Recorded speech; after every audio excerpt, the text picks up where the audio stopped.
যখন আমি বেতনের টাকাগুলো হাতে পাইলাম তখন আমার মনে পড়ে গেল একদিন এই টাকার জন্য বাবা মানুষের বাড়ি কাজ করত, একদিন এই টাকার জন্য মা মুরগি ডিম বেচে পরীক্ষার ফি দিয়েছিল গো। সেই মা নাই, সেই বাবা নাই, এই টাকা দিয়ে আমি কি করব? হুজুর যদি মা বেঁচে থাকতো এই টাকা দিয়ে মাকে কোনো খাবার খাওয়াইতে পারতাম। যদি বাবা বেঁচে থাকতো বাবা বড় খুশি হইতো গো হুজুর। আমি বলি যুবক, সবারই যেতে হবে, মা গেছে বাবা গেছে, তোমারও যেতে হবে আমারও যেতে হবে, ধৈর্য ধরো। এজন্য কত যুবক মায়ের পাগল, কত যুবক সন্তান 10টায় পরীক্ষার হলে ঢোকে, রোদের মধ্যে মা 10টা থেকে 1টা পর্যন্ত ওই জেলা স্কুলের গেটে দাঁড়ায়। সন্তানের পরীক্ষা হলে মা গভীর রাতে তাহাজ্জুদ করে পাস করার জন্য হাত তুলে দাঁড়ায়। যুবকটা ডাক দিয়া বলে, হুজুর আমার পরীক্ষার জন্য সবাই বলল পরীক্ষা দাও, মা বাবা নাই তাতে কি হয়েছে, মেধা ভালো, পরীক্ষা দাও, রেজাল্ট ভালো হবে। হুজুর আমি পরীক্ষা দিলাম, পরীক্ষার 3 মাস পরে যখন রেজাল্ট ভালো হলো, রেজাল্ট যখন বের হয়ে গেল দেখলাম স্কুলের মধ্যে আমার চেয়ে বেশি কারো নাম্বার নাই। স্কুলের মধ্যে হুজুর আমি ফার্স্ট হয়ে গেলাম, GPA 5 পেয়ে গেলাম। সবাই যখন রেজাল্টের খবর শুনলো সবাই কত খুশি হলো। তখন আমার মনে হয়েছিল হুজুর, যেই বাবা অন্যের বাড়িতে কাজ করে ফর্ম ফিলআপের টাকা দিয়েছিল, ওই বাবা যদি আমার ফার্স্ট হওয়ার খবরটা জানতো, বাবার মতো খুশি বুঝি পৃথিবীর কেউ হয়তো না গো হুজুর। যেই মা ডিম বেচে মুরগি বেচে আমার টিউশনি ফি পরীক্ষার ফি দিয়েছিল, যেই মা গভীর রাতে আমার পরীক্ষা পাশের জন্য দোয়া করেছিল, সেই মা যদি আমার রেজাল্ট বের হওয়ার ফার্স্ট হওয়ার প্লাস পাওয়ার কথা মা শুনতো, মার মতো বেশি খুশি কেউ হতো না হুজুর। গেল এসএসসি পরীক্ষার রেজাল্ট, তারপরে সবাই বলল তুই উচ্চ মাধ্যমিকে ভর্তি হয়ে যা। ইন্টার পরীক্ষা দিলাম, তারপরে ডিগ্রি অনার্স পাস করে হুজুর আমি একটা কোম্পানিতে, ভালো কোম্পানিতে সার্কুলারের চাকরি হয়ে গেল হুজুর। শেষমেশ চাকরি যখন 1 মাস হয়ে গেল, 1 মাস হওয়ার পরে চাকরির বেতনের টাকা অনেকগুলো টাকা। যখন আমি বেতনের টাকাগুলো হাতে পাইলাম তখন আমার মনে পড়ে গেল একদিন এই টাকার জন্য বাবা মানুষের বাড়ি কাজ করত, একদিন এই টাকার জন্য মা মুরগি ডিম বেচে পরীক্ষার ফি দিয়েছিল গো। সেই মা নাই, সেই বাবা নাই, এই টাকা দিয়ে আমি কি করব? হুজুর যদি মা বেঁচে থাকতো এই টাকা দিয়ে মাকে কোনো খাবার খাওয়াইতে পারতাম। যদি বাবা বেঁচে থাকতো বাবা বড় খুশি হইতো গো হুজুর। আমি বলি যুবক, সবারই যেতে হবে, মা গেছে বাবা গেছে, তোমারও যেতে হবে আমারও যেতে হবে, ধৈর্য ধরো। এজন্য কত যুবক মায়ের পাগল, কত যুবক বাবার পাগল। বলেন তো কোন সূরা থেকে পড়েছি? সূরাতুল লোকমান। মাশাআল্লাহ, আল্লাহ পাক এই লোকমান নামে একটি সূরা নাজিল করলেন। এই ব্যক্তিটি কোন নবী রাসূল ছিলেন না। আল্লাহ পাক তাকে ভালোবেসে প্রিয় করে তার নামে একটা সূরা নাজিল করেছেন। কোন সুবহানাল্লাহ। লোকজনে জিজ্ঞাসা করলো, হে লোকমান, এত প্রিয় আল্লাহর কি করে হলে? লোকমান বললেন, আমি 4টা কাজ করে আল্লাহর প্রিয় হয়েছি। কোন সুবহানাল্লাহ। পৃথিবীবাসী কিয়ামত পর্যন্ত যদি ওই চারটা কাজ করে, প্রিয় বানিয়ে নেবেন কে? আরো জোরে, কয়টি কাজ? আমরা এই চারটার বিষয়ে আমরা আজকে আলোচনা করব। চারটা মুখস্থ করে যাব। লোকমান হাকিম যদি এই চারটা কাজ করে আল্লাহর প্রিয় হতে পারে, কোরআনে তার নামে সূরা আসে, আমাদেরও এই চারটা কাজ করলে আল্লাহ পাক প্রিয় করে নেবেন ইনশাআল্লাহ। ছোট ছোট চারটা সহজ সহজ কাজ, বেশি বড় কঠিন না। আমরা শুনবো তো ইনশাআল্লাহ। কোন সূরা? মাশাআল্লাহ। কয়টি কাজের কারণে লোকমান এত দামি? চারটি কাজ। এই চারটি কাজ করে, আমল করে লোকমান হাকিম প্রিয় হয়ে গিয়েছে। শুধু প্রিয়ই হননি, লোকমানের শেষে আল্লাহ পাক হিকমা তথা জ্ঞানী আখ্যা দিয়েছেন। ওয়ালাকাদ আতাইনা লোকমানাল হিকমা। আল্লাহ পাক রব্বুল আলামিন বলেন, আমি আল্লাহ লোকমানকে হিকমা দান করেছি, জ্ঞান দান করেছি। এই লোকমান এত জ্ঞানী হয়ে গেলেন, এত দামি হয়ে গেলেন। লোকজনে জিজ্ঞাসা করলো, লোকমান কেন এত দামি হয়ে গেলে? তুমি তো কোনো টাকাওয়ালা, কোনো কোটিপতি, কোনো বড় লোক, কোনো ধনী শিল্পপতিও না। কাজের কর্মের ব্যবস্থা তোমার, তুমি হলো মানুষের বাড়ি চাকরানি করো, মানুষের বাড়ি গোলামির কাজ করো। লোকমান হাকিম একজন গোলাম ছিলেন, কাজের মানুষ ছিলেন। লোকমান হাকিম কাজের মানুষ হয়ে তার নাম কোরআনের মধ্যে আল্লাহ দিয়ে দেন। কোথায় গেল যার কাজ করত মুনিবের নাম রে বাবা? কত টাকাওয়ালা দুনিয়ায় নাই, কত বড় লোক, ধনী শিল্পপতি, কোটিপতির নাম গন্ধ দুনিয়ার মধ্যে নাই। এমন এমন ব্যক্তি গরিব ছিল, তাদের নাম কিয়ামত পর্যন্ত মানুষগুলো সম্মানের সাথে নেয়। একটাই কারণ, ওই সমস্ত মানুষগুলো আল্লাহর বড় প্রিয়, ঠিক কিনা? আল্লাহ আল্লাহ ক্যা মুবারক নাম হায়, আল্লাহ আল্লাহ মুমিনু কা কাম হায়, আল্লাহ আল্লাহ তু মেরা মাবুদ হায়, আল্লাহ আল্লাহ তু মেরা মাশুক হায়।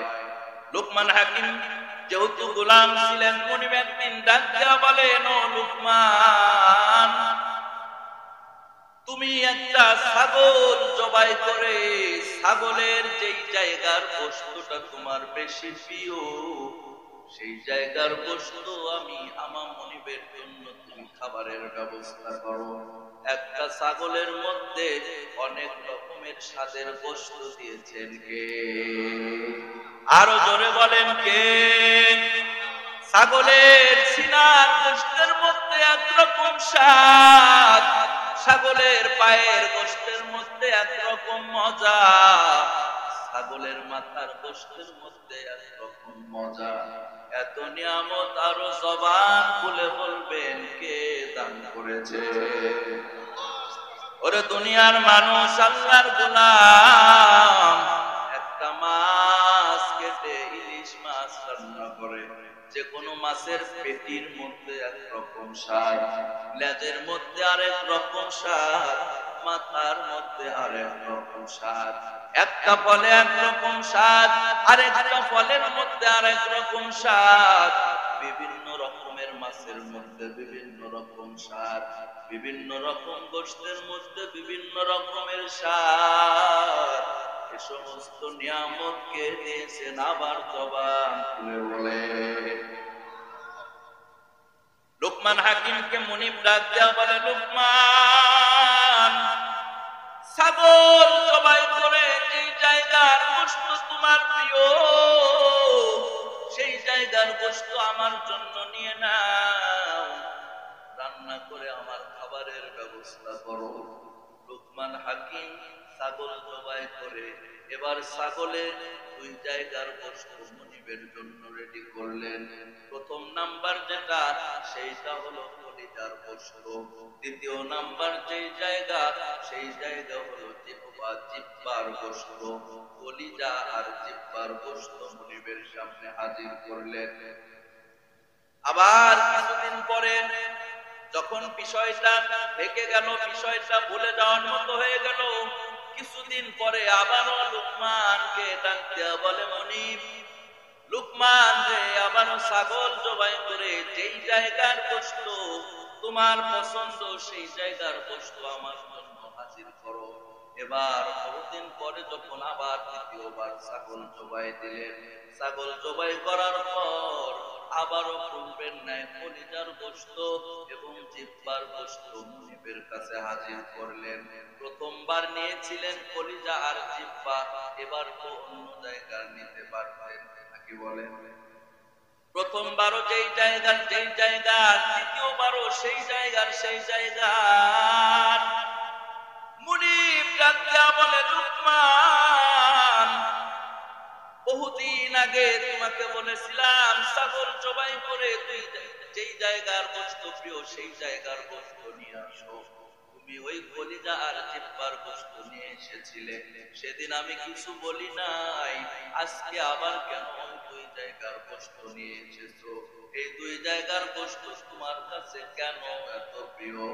লুকমান হাকিম ডাক দেয়া বলে, মুনিব প্রত্যেকটা প্রাণীর মধ্যে এই 2টা জিনিস যদি ভালো হয়, তার কলিজা এবং জিহ্বা যদি ভালো হয়, ওই প্রাণীটা আমার মালিক আমার আল্লাহর কাছে বড় দামি। আল্লাহর নবী বলেন, ইন্না ফিল জাসাদি মুদগাতান ইযা সালুহাত সালুহাল জাসাদু কুল্লু ওয়া ইযা ফাসাদাত ফাসাদাল জাসাদু কুল্লু। আল্লাহর নবী বলেন, ও আমার উম্মতের দল, প্রত্যেকটা বনি আদমের মধ্যে একটা করে গোশতের টুকরা আছে, যার ওই গোশতের টুকরা ভালো, ওই বান্দার বডি ভালো, হায়াত ভালো, জীবন ভালো। বলেন সুবহানাল্লাহ। ওয়া ইযা ফাসাদাত ফাসাদাল জাসাদু কুল্লু। আর আল্লাহর নবী এই হাদিসের দ্বিতীয় অংশে বলেন, যদি ওই গোশতের টুকরাটা নষ্ট হয়ে যায়, ওই বান্দাটার বডিটাই নষ্ট হয়ে যায়, এমনকি পুরো জীবন পুরো হায়াতের সব কিছুই নষ্ট হয়ে যায়। সাহাবায়ে কেরাম মন খারাপ করে রইলেন, না জানি আমাদের পুরো হায়াত জীবন নষ্ট হয়ে যায়। সাহাবায়ে কেরাম জিজ্ঞাসা করলেন, ইয়া রাসূলুল্লাহ, ইয়া হাবিবাল্লাহ, ওই গোশতের টুকরাটা কি এমন গোশতের টুকরা যেই গোশতের টুকরাটা ভালো হলে বডি ভালো, জীবন ভালো, হায়াত জীবন ব্যবস্থা ভালো, আর ওই গোশতের টুকরাটা নষ্ট হয়ে গেলে বডি নষ্ট, জীবন নষ্ট, হায়াত নষ্ট? আল্লাহর নবী বললেন, আলা ওয়াহিয়াল কলব, ওই গোশতের টুকরাটার নাম হলো কলব, কলিজা। বলেন সুবহানাল্লাহ। অন্য এক হাদিসে আল্লাহর নবী বলেন, ও আমার উম্মতের দল, 2টা জিনিসের হেফাজত যদি তোমরা করতে পারো, 2টা জিনিসের হেফাজত যদি তোমরা করতে পারো, আমি আল্লাহর নবী জিম্মাদার, জামিনদার হয়ে তোমাদের জান্নাতে নিয়ে যাব। মালিক তুমি জান্নাতে তোমার পাশে মোদের একটি ঘর বানিয়ে দিও, একটি ঘর বানিয়ে দিও।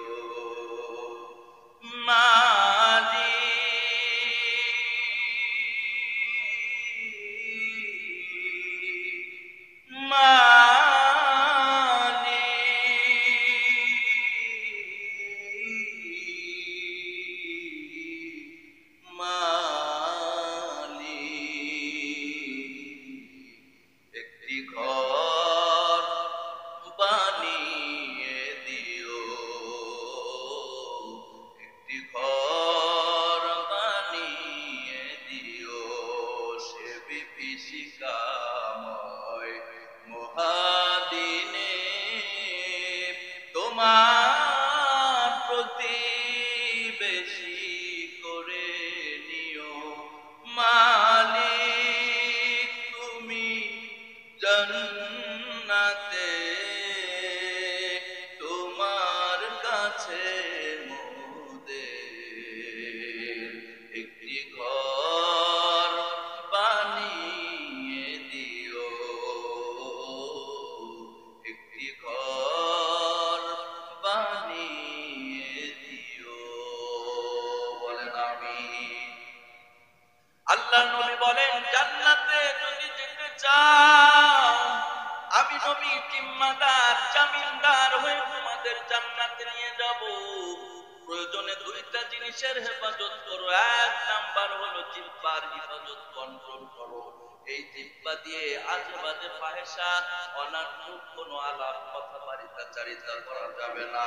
এই জিহ্বার হেফাজত যদি করতে পারো, দুই নাম্বার লজ্জাস্থানের হেফাজত যদি করতে পারো, এই দুইটা জিনিসের হেফাজত যদি করতে পারো, ও আমার উম্মতের দল, তোমাদের আমি জিম্মাদার জামিনদার হয়ে জান্নাতে নিয়ে যাব।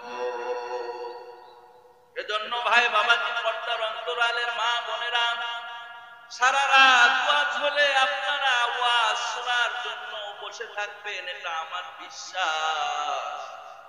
কারণ কোরআনের মুজিজা, কোরআনের অলৌকিকতা আছে না নাই? সারা রাত কেটে যাবে মনে হয়, কেবল মনে হয় শুরু হলো। এজন্য ঘন্টার পর ঘন্টা ওয়াজ করা আমাদের কাম্য নয়। আমাদের কাম্য হলো দুইটা কথা যদি আমরা মেনে নেই, আমল শুরু করি, এটাই আমাদের মাহফিলের সফলতা, ঠিক কিনা? তাহলে নবী বলেছেন কয়টা জিনিসের হেফাজত করলে জান্নাত? এক নাম্বার কি? দুই নাম্বার কি? এই দুইটা জিনিসের হেফাজত বাড়ছে না কমছে? বর্তমান হেফাজত বাড়ছে। আসলে আমাদের এমন এই লজ্জাস্থানের হেফাজতের বিষয়টা এমন নির্লজ্জ হয়ে যাচ্ছে আস্তে আস্তে। আমাদের আগের যুগের মানুষগুলো, দাদি নানিগুলো সকালবেলা নামাজ পড়ে কোরআন পড়তো, কি সুন্দর মধুর সময় কাটতো, ঠিক কিনা? কিন্তু আজকে আমাদের ফ্যাশন সময় এসে দেখা যায় ৮টা-৯টার সময় আমাদের মানুষগুলো ঘুম থেকে ওঠে, কোরআন পড়ার সেই আওয়াজগুলো বাস্তবেও কি পায়? আবু বকর সিদ্দিক ভাই, সেই সময়গুলো কিন্তু আসলে হারিয়ে গেছে। এজন্য আমরা আবারও সেই সময় কায়েম করার চেষ্টা করেও যদি মরে যাই, আল্লাহ পাক সে আগের মতন অবস্থায় আমাদের আবার সেই অবস্থার সওয়াব দান করবেন। এজন্য ভাইরা আমার, যুবক ভাই আমার, যুবতী বোন, মা বোনেরা একটু ভালো করে শুনবেন। এই দুইটা জিনিসের হেফাজত আমি বেহায়া বা ফাহেসা ভাবে আমি বলতে চাই না রে মা, পায়ে হাত দিয়ে বলে যাই। কয়েকজন একসাথে বলে আমরা অনেক সময় পুরুষ হোক নারী হোক অন্যের গীবত শিকায়ত অনেক কিছুতে লিপ্ত হয়ে যায়। এজন্য নবী বলেছেন জিহ্বার কন্ট্রোল করো, লজ্জাস্থানের কন্ট্রোল করো। দুইটার কন্ট্রোল দেখতে মনে হচ্ছে দুইটা হাজার হাজার গুনাহ থেকে বাঁচায়া দিবেন কে? প্রিয় ভাই বাবাজিরা, একটু মনোযোগের সাথে শুনবেন। আল্লাহর নবীর কাছে একজন যুবক মদপান করতো, যুবকটা জিনা করতো, ব্যভিচার করতো, খারাপ কাজ এমন নাই সে করে নাই। নবীর দরবারে যায় বলেন, ইয়া রাসূলুল্লাহ, ইয়া হাবিবাল্লাহ, আমি ভালো হতে চাই। আল্লাহর নবী আলহামদুলিল্লাহ বললেন ঠিক আছে, তুমি ভালো হতে চাও, বড় খুশির সংবাদ। এবার যুবক শর্ত দেন, কিন্তু ইয়া রাসূলুল্লাহ, আমি সারা জীবন খারাপ খারাপ পাপ কাজ করেছি, সবগুলো একবারে ছাড়তে পারবো না, এবং বেশি আমল আমার উপরে চাপিয়ে দিবেন না। একটা মাত্র আমল দিবেন, সেটা শুরু করব, আবার অনেক দিন পরে আর একটা দিবেন। আল্লাহর নবী বললেন ঠিক আছে বাবা, তোমাকে একটা আমল, শুধু একটা কাজ শুধু দিব। সেই কাজটা হলো তুমি আজ থেকে জীবনেও মিথ্যা কথা বলবা না। যুবক আল্লাহর নবীর হাতে হাত থেকে ওয়াদা করে যুবক প্রতিজ্ঞাবদ্ধ হলো, জীবনে আর জীবন যাবে আর মিথ্যা বলবে না। সুবহানাল্লাহ। কয়টা আমল দিয়েছেন নবী? সবাই বলেন। এবার যুবকের বাড়িতে যাওয়ার পর রাতের বেলায় দেখবেন যে কোনো কাজ একবার হয়ে গেলে এই লোকজন দেখেন, আমি যে শুরুতে বললাম বসার জায়গা হবে না, আসলে সংকুলন জায়গা। আমার প্রিয় ভাইয়েরা, আসবে আরো লোক হবে, তাই না? একটু ফাঁকা আছে ভাই, কষ্ট নিয়েন না প্লিজ। আপনাদের আমি খুব রিকোয়েস্ট করে বলতেছি, কোরআনের কথা ভালো লাগতেছে না খারাপ লাগতেছে, এই ভালো লাগাটা আরেকজনের যদি লাগাতে দেন, উনিও তো হিদায়াত হতে পারে, তাই না ভাই? এজন্য সবাই একটু নড়ে বসবেন। তখন কিন্তু সবাই নড়েননি, একটু সবাই নড়ে সামনে চেপে আসেন। লা ইলাহা। সবাই না নড়লে মনে করবো আপনি এখানে অন্য নিয়তে আসছেন ভাই। লা ইলাহা।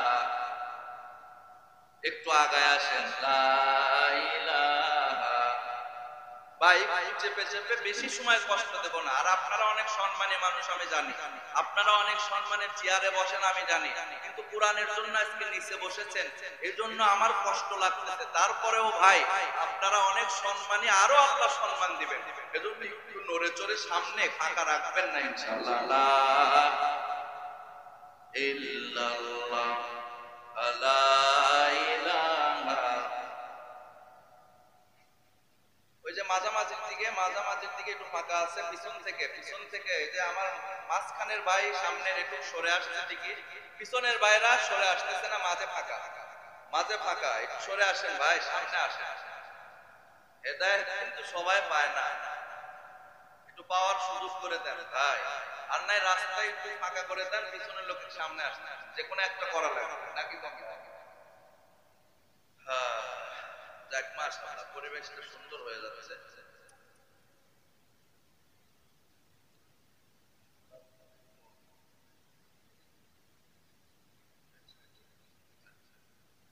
মাশাআল্লাহ, সুন্দর পরিবেশ হয়ে গেছে।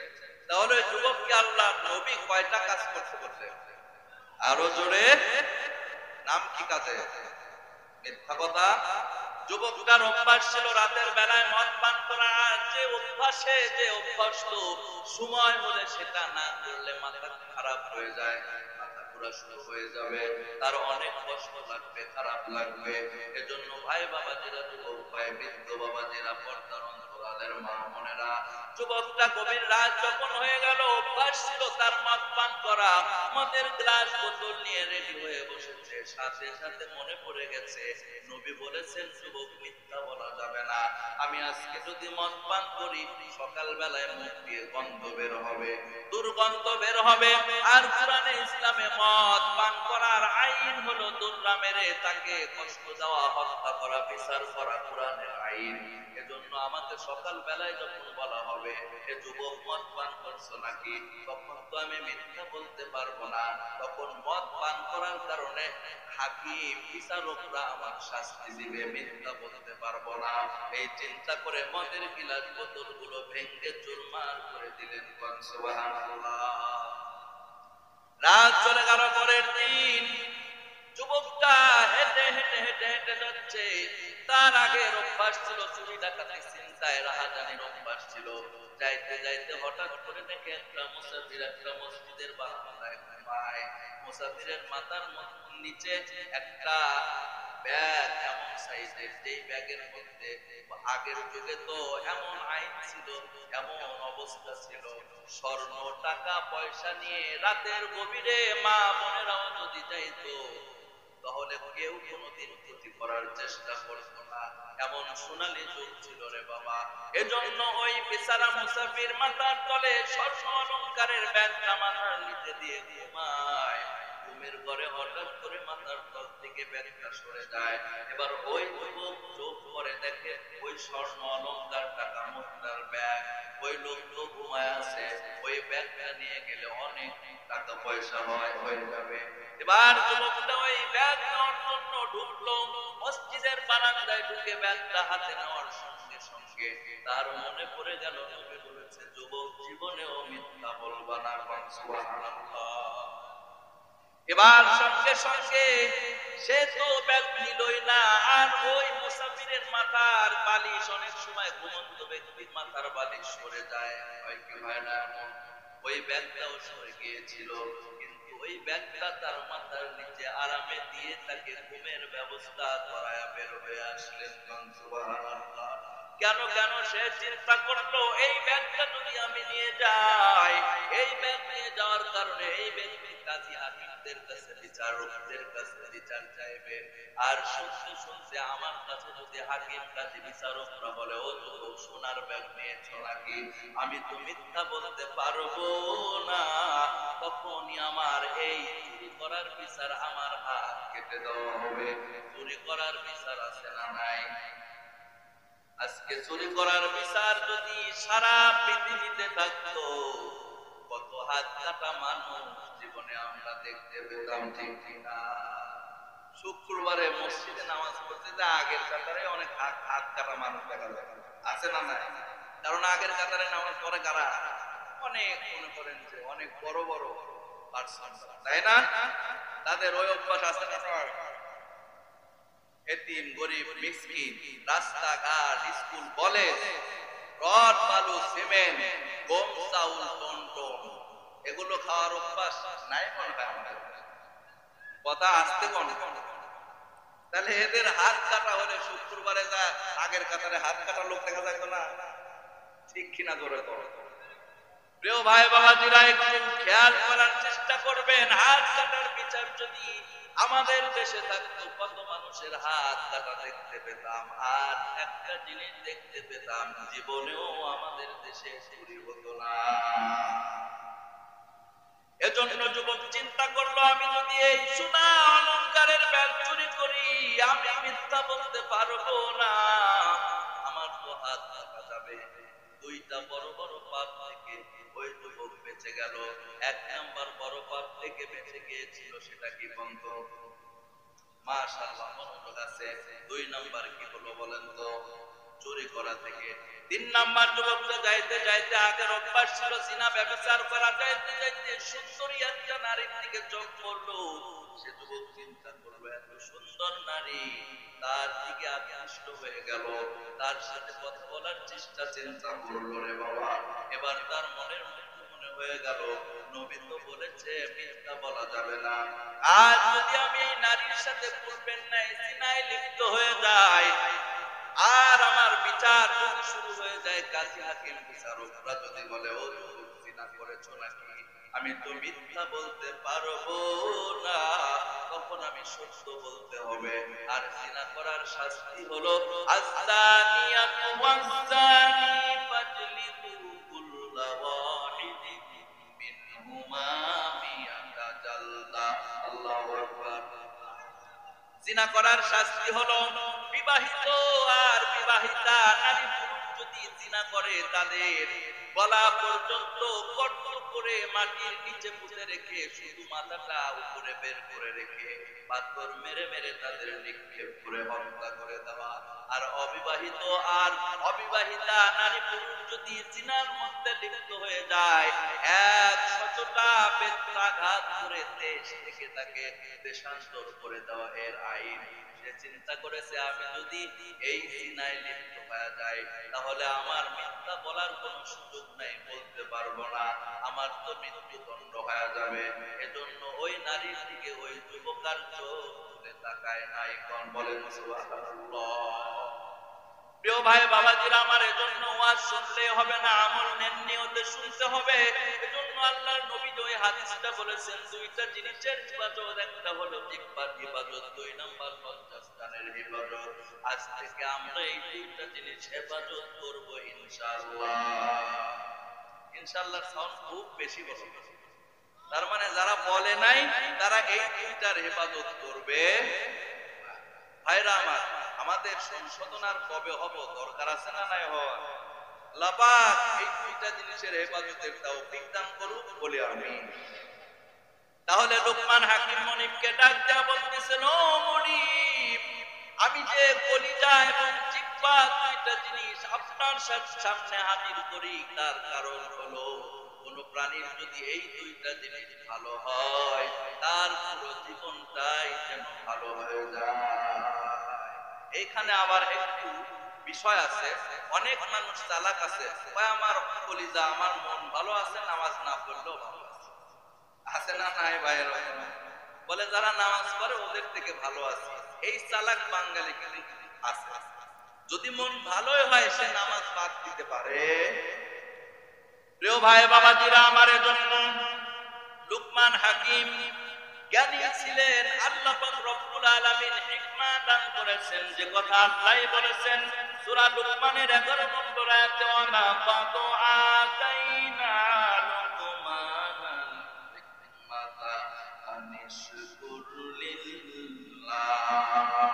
তিনি জ্ঞানী ছিলেন, সবাইকে জ্ঞানের প্রচার করতেন, জ্ঞানের কথা বলতেন, জ্ঞানের কথা বলতেন, তার সন্তানদেরকেও জ্ঞানের কথা বলতেন, সন্তানদের নসিহত করতেন।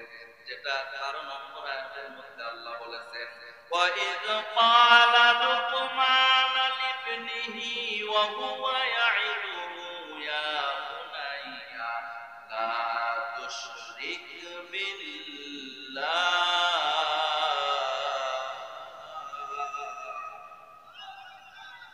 লুকমান হাকিম সন্তানদের ডাক দিয়া বলেন, ও সন্তানের দল, তোমরা কখনো আল্লাহর সাথে শরীক করবা না, আল্লাহর সাথে শিরিক করবা না, শরীক করবা না। ইন্নাশ শিরকা লাযুলমুন আযীম, নিশ্চয় সবচেয়ে বড় জুলুম, বড় পাপ, বড় গুনাহ হলো শিরিক করা। এজন্য সন্তানেরা কখনো শিরিক করবা না। শিরিক করলে বেজার হন কে? এজন্য আমরাও শিরিক করব নাকি? করব? সন্তান মাজারে যায় চাবো, আছে না নাই? ছাগল যাইতে চায় না, পা চারটাই বাজায় দেয় মাটির সাথে, মস্তান লিস লিস, তারপর ডাইনে চলিয়ে যায়, আছে না নাই? কথা কোন ঠিক কিনা? তাহলে সন্তান দেওয়ার মালিক কে? আরো জোরে। ইব্রাহিম আলাইহিস সালাম আল্লাহর কাছে সন্তানের জন্য দোয়া করেছেন, রব্বি হাবলি মিনাস সালিহিন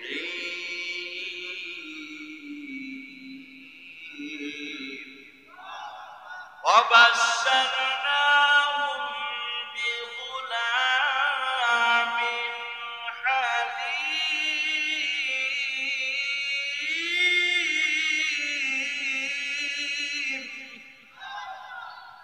ইব্রাহিম আলাইহিস সালাম আমাদের সন্তানদেরকে, আমাদের জাতির পিতাকে ধরে বলেন তো আসতে হলো, কারণ অনেকের জাতির পিতা মনে হয় অনেক কেউ, এজন্য তারা কয় নাই। কথা বল ঠিক কিনা? বেজার হলে প্রিয় ভাই বাবাজি বন্ধুগণ, কোরআন থেকে কথা, কোরআনের মধ্যে ছাড়া কোনো কথা হবে না। একটু মনোযোগ দিয়ে শোনার চেষ্টা করবেন। যেটা বললাম সেটা কোরআনের মধ্যে। আল্লাহ পাক রব্বুল আলামিনের কাছে ইব্রাহিম আলাইহিস সালাম বললেন, ও আমার রব, ও আমার আল্লাহ, আমাকে একটা নেককার সন্তান দেন। আল্লাহ পাক রব্বুল আলামিন তাকে নেককার সন্তানের সুসংবাদ জানায়া দিলেন।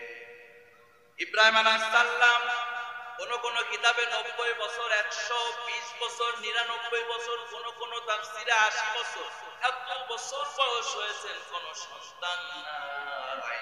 ইব্রাহিম আলাইহিস সালাম এত বছর বয়সেও সন্তান হয় নাই, তারপরেও কিন্তু মহস্থানে যায় নাই, আছে না নাই? আর আমরা বিবাহের পরে কয়েক বছরের মধ্যে সন্তান না হলেই পাগল হয়ে যায়। এ দরবারে, ও বাবার দরবারে গরুলিয়া, ও বাবার দরবারে হাসি নিয়ে, আসে না নাই? এজন্য ভাই বাবাজিরা আমার, সন্তান দেওয়ার মালিককে, রোগ ভালো করার মালিককে, ভালো কল্যাণ খারাপ সব কিছুর মালিককে। আপনার আমার উপরে যদি বিপদ দেন, পরীক্ষা দেন, বালা মুসিবত দেন, এটাও দেন কে? সেগুলো ভালো করেন কে? সব ক্ষমতা আল্লাহর। ইন্নাল্লাহা আলা কুল্লি শাইইন কাদির।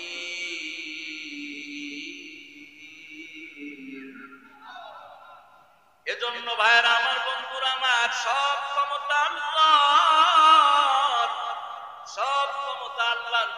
ভাই, তোমার কম বেতনের কাজ করো, ব্যবসা করো, অল্প কামায়, ওর মধ্যে বরকত দিতে পারে কে? আল্লাহু খায়রুর রাযিকিন।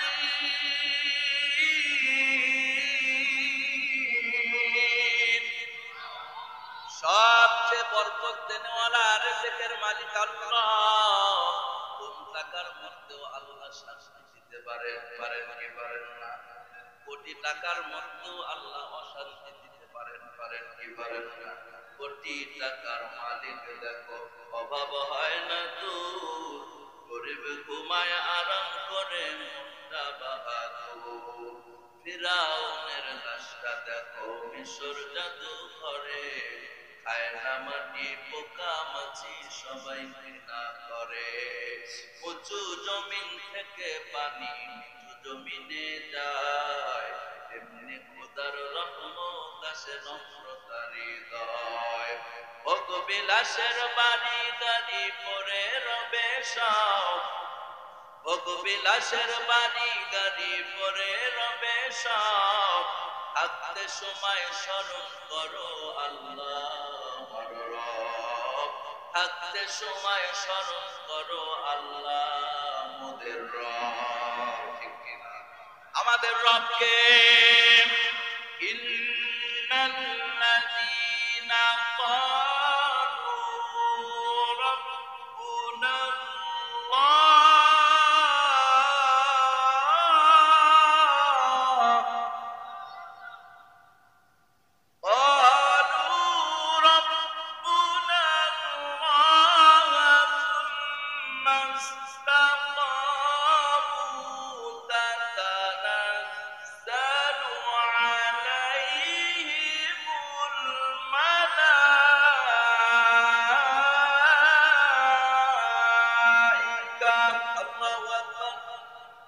আল্লাহ বলেন, ও বান্দারা তোমরা যারা বলবে আমি আমাদের আল্লাহ আমাদের রব আল্লাহ, তার উপর তোমরা যদি অটল থাকতে পারো, তোমাদের সকল সময়ে সাহায্যের জন্য ফেরেশতা আমি আল্লাহ পাঠায় দেই।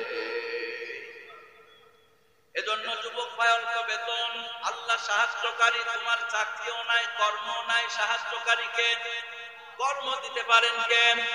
চাকরি দিতে পারেন কে? তোমার যে অনেক খারাপ অনেক মানুষ আছে, সেটা যদি চিন্তা করো মনে করবা আমি ভালো আছি। এমন ভালো আছি রে বাবা, সুস্থতা দিয়েছেন, চোখ ভালো, পা ভালো, ঠ্যাং ভালো, পা ভালো, সব বডি ভালো। সাত মাথা গায়ে দেখো, কত মানুষের পা নাই, হাত নাই, কত মানুষের চোখ নাই, কত মানুষের কত কষ্ট গো।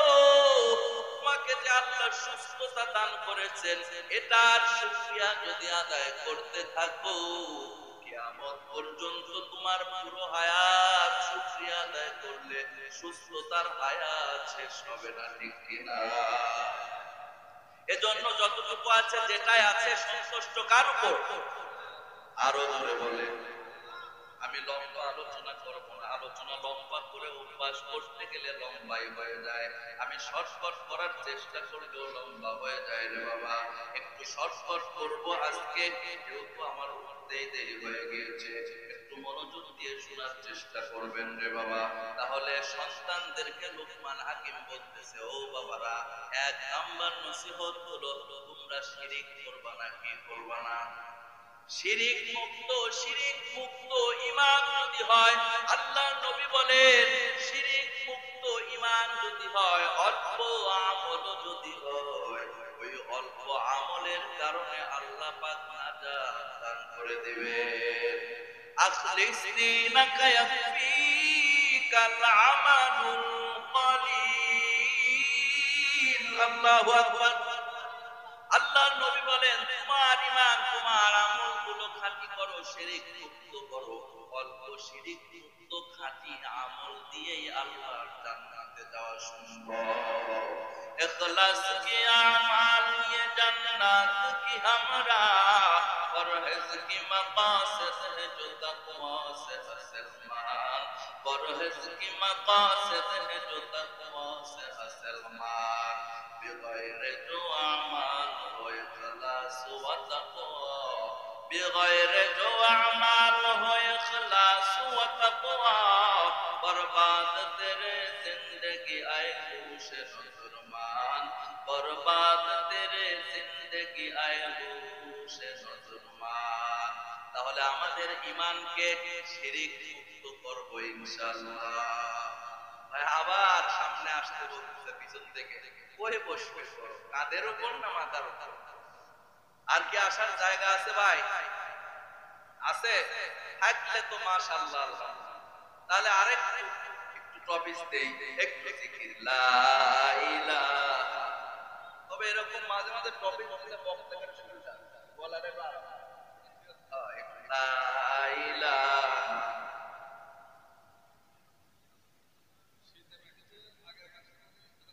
গরম গরম ভাই, আসলে আপনারা অনেক লোক হয়েছেন ওয়াজ শোনার, কিন্তু জায়গাটা সংকুলন। চাপতে বলতেছি ভাই, একটু চাপেন, ঠান্ডাও কমে গেছে, চাপতে গরম লাগতেছে বুঝতেছি। একটু দিনের জন্য কষ্ট করতে পারবো না আমরা ইনশাআল্লাহ?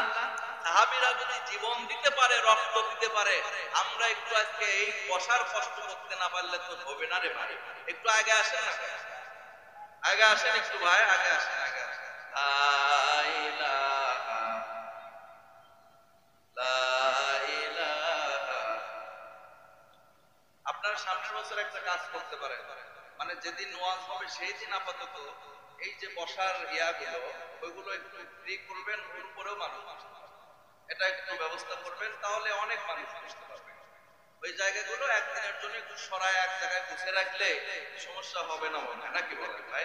একটু সামনে থেকে এটা চেষ্টা করবেন, তাছাড়া কষ্টকর অবস্থা। আপনারা এই এলাকার মানুষ অনেক ইসলাম প্রিয় আলহামদুলিল্লাহ। যাই হোক, যে যেখান থেকেই শুনছেন একটু কষ্ট করে বসে দাঁড়িয়ে যতটুকু আমাকে দেখা যাক না যাক একটু শোনেন, আল্লাহ পাক কবুল করবেন ইনশাআল্লাহ। লুকমান হাকিম সন্তানদের ওয়াজ করতেছেন, ওয়াজ ওয়া ইয ক্বালা লুকমান লিবনিহি ওয়া হুয়া ইয়াইদুহু।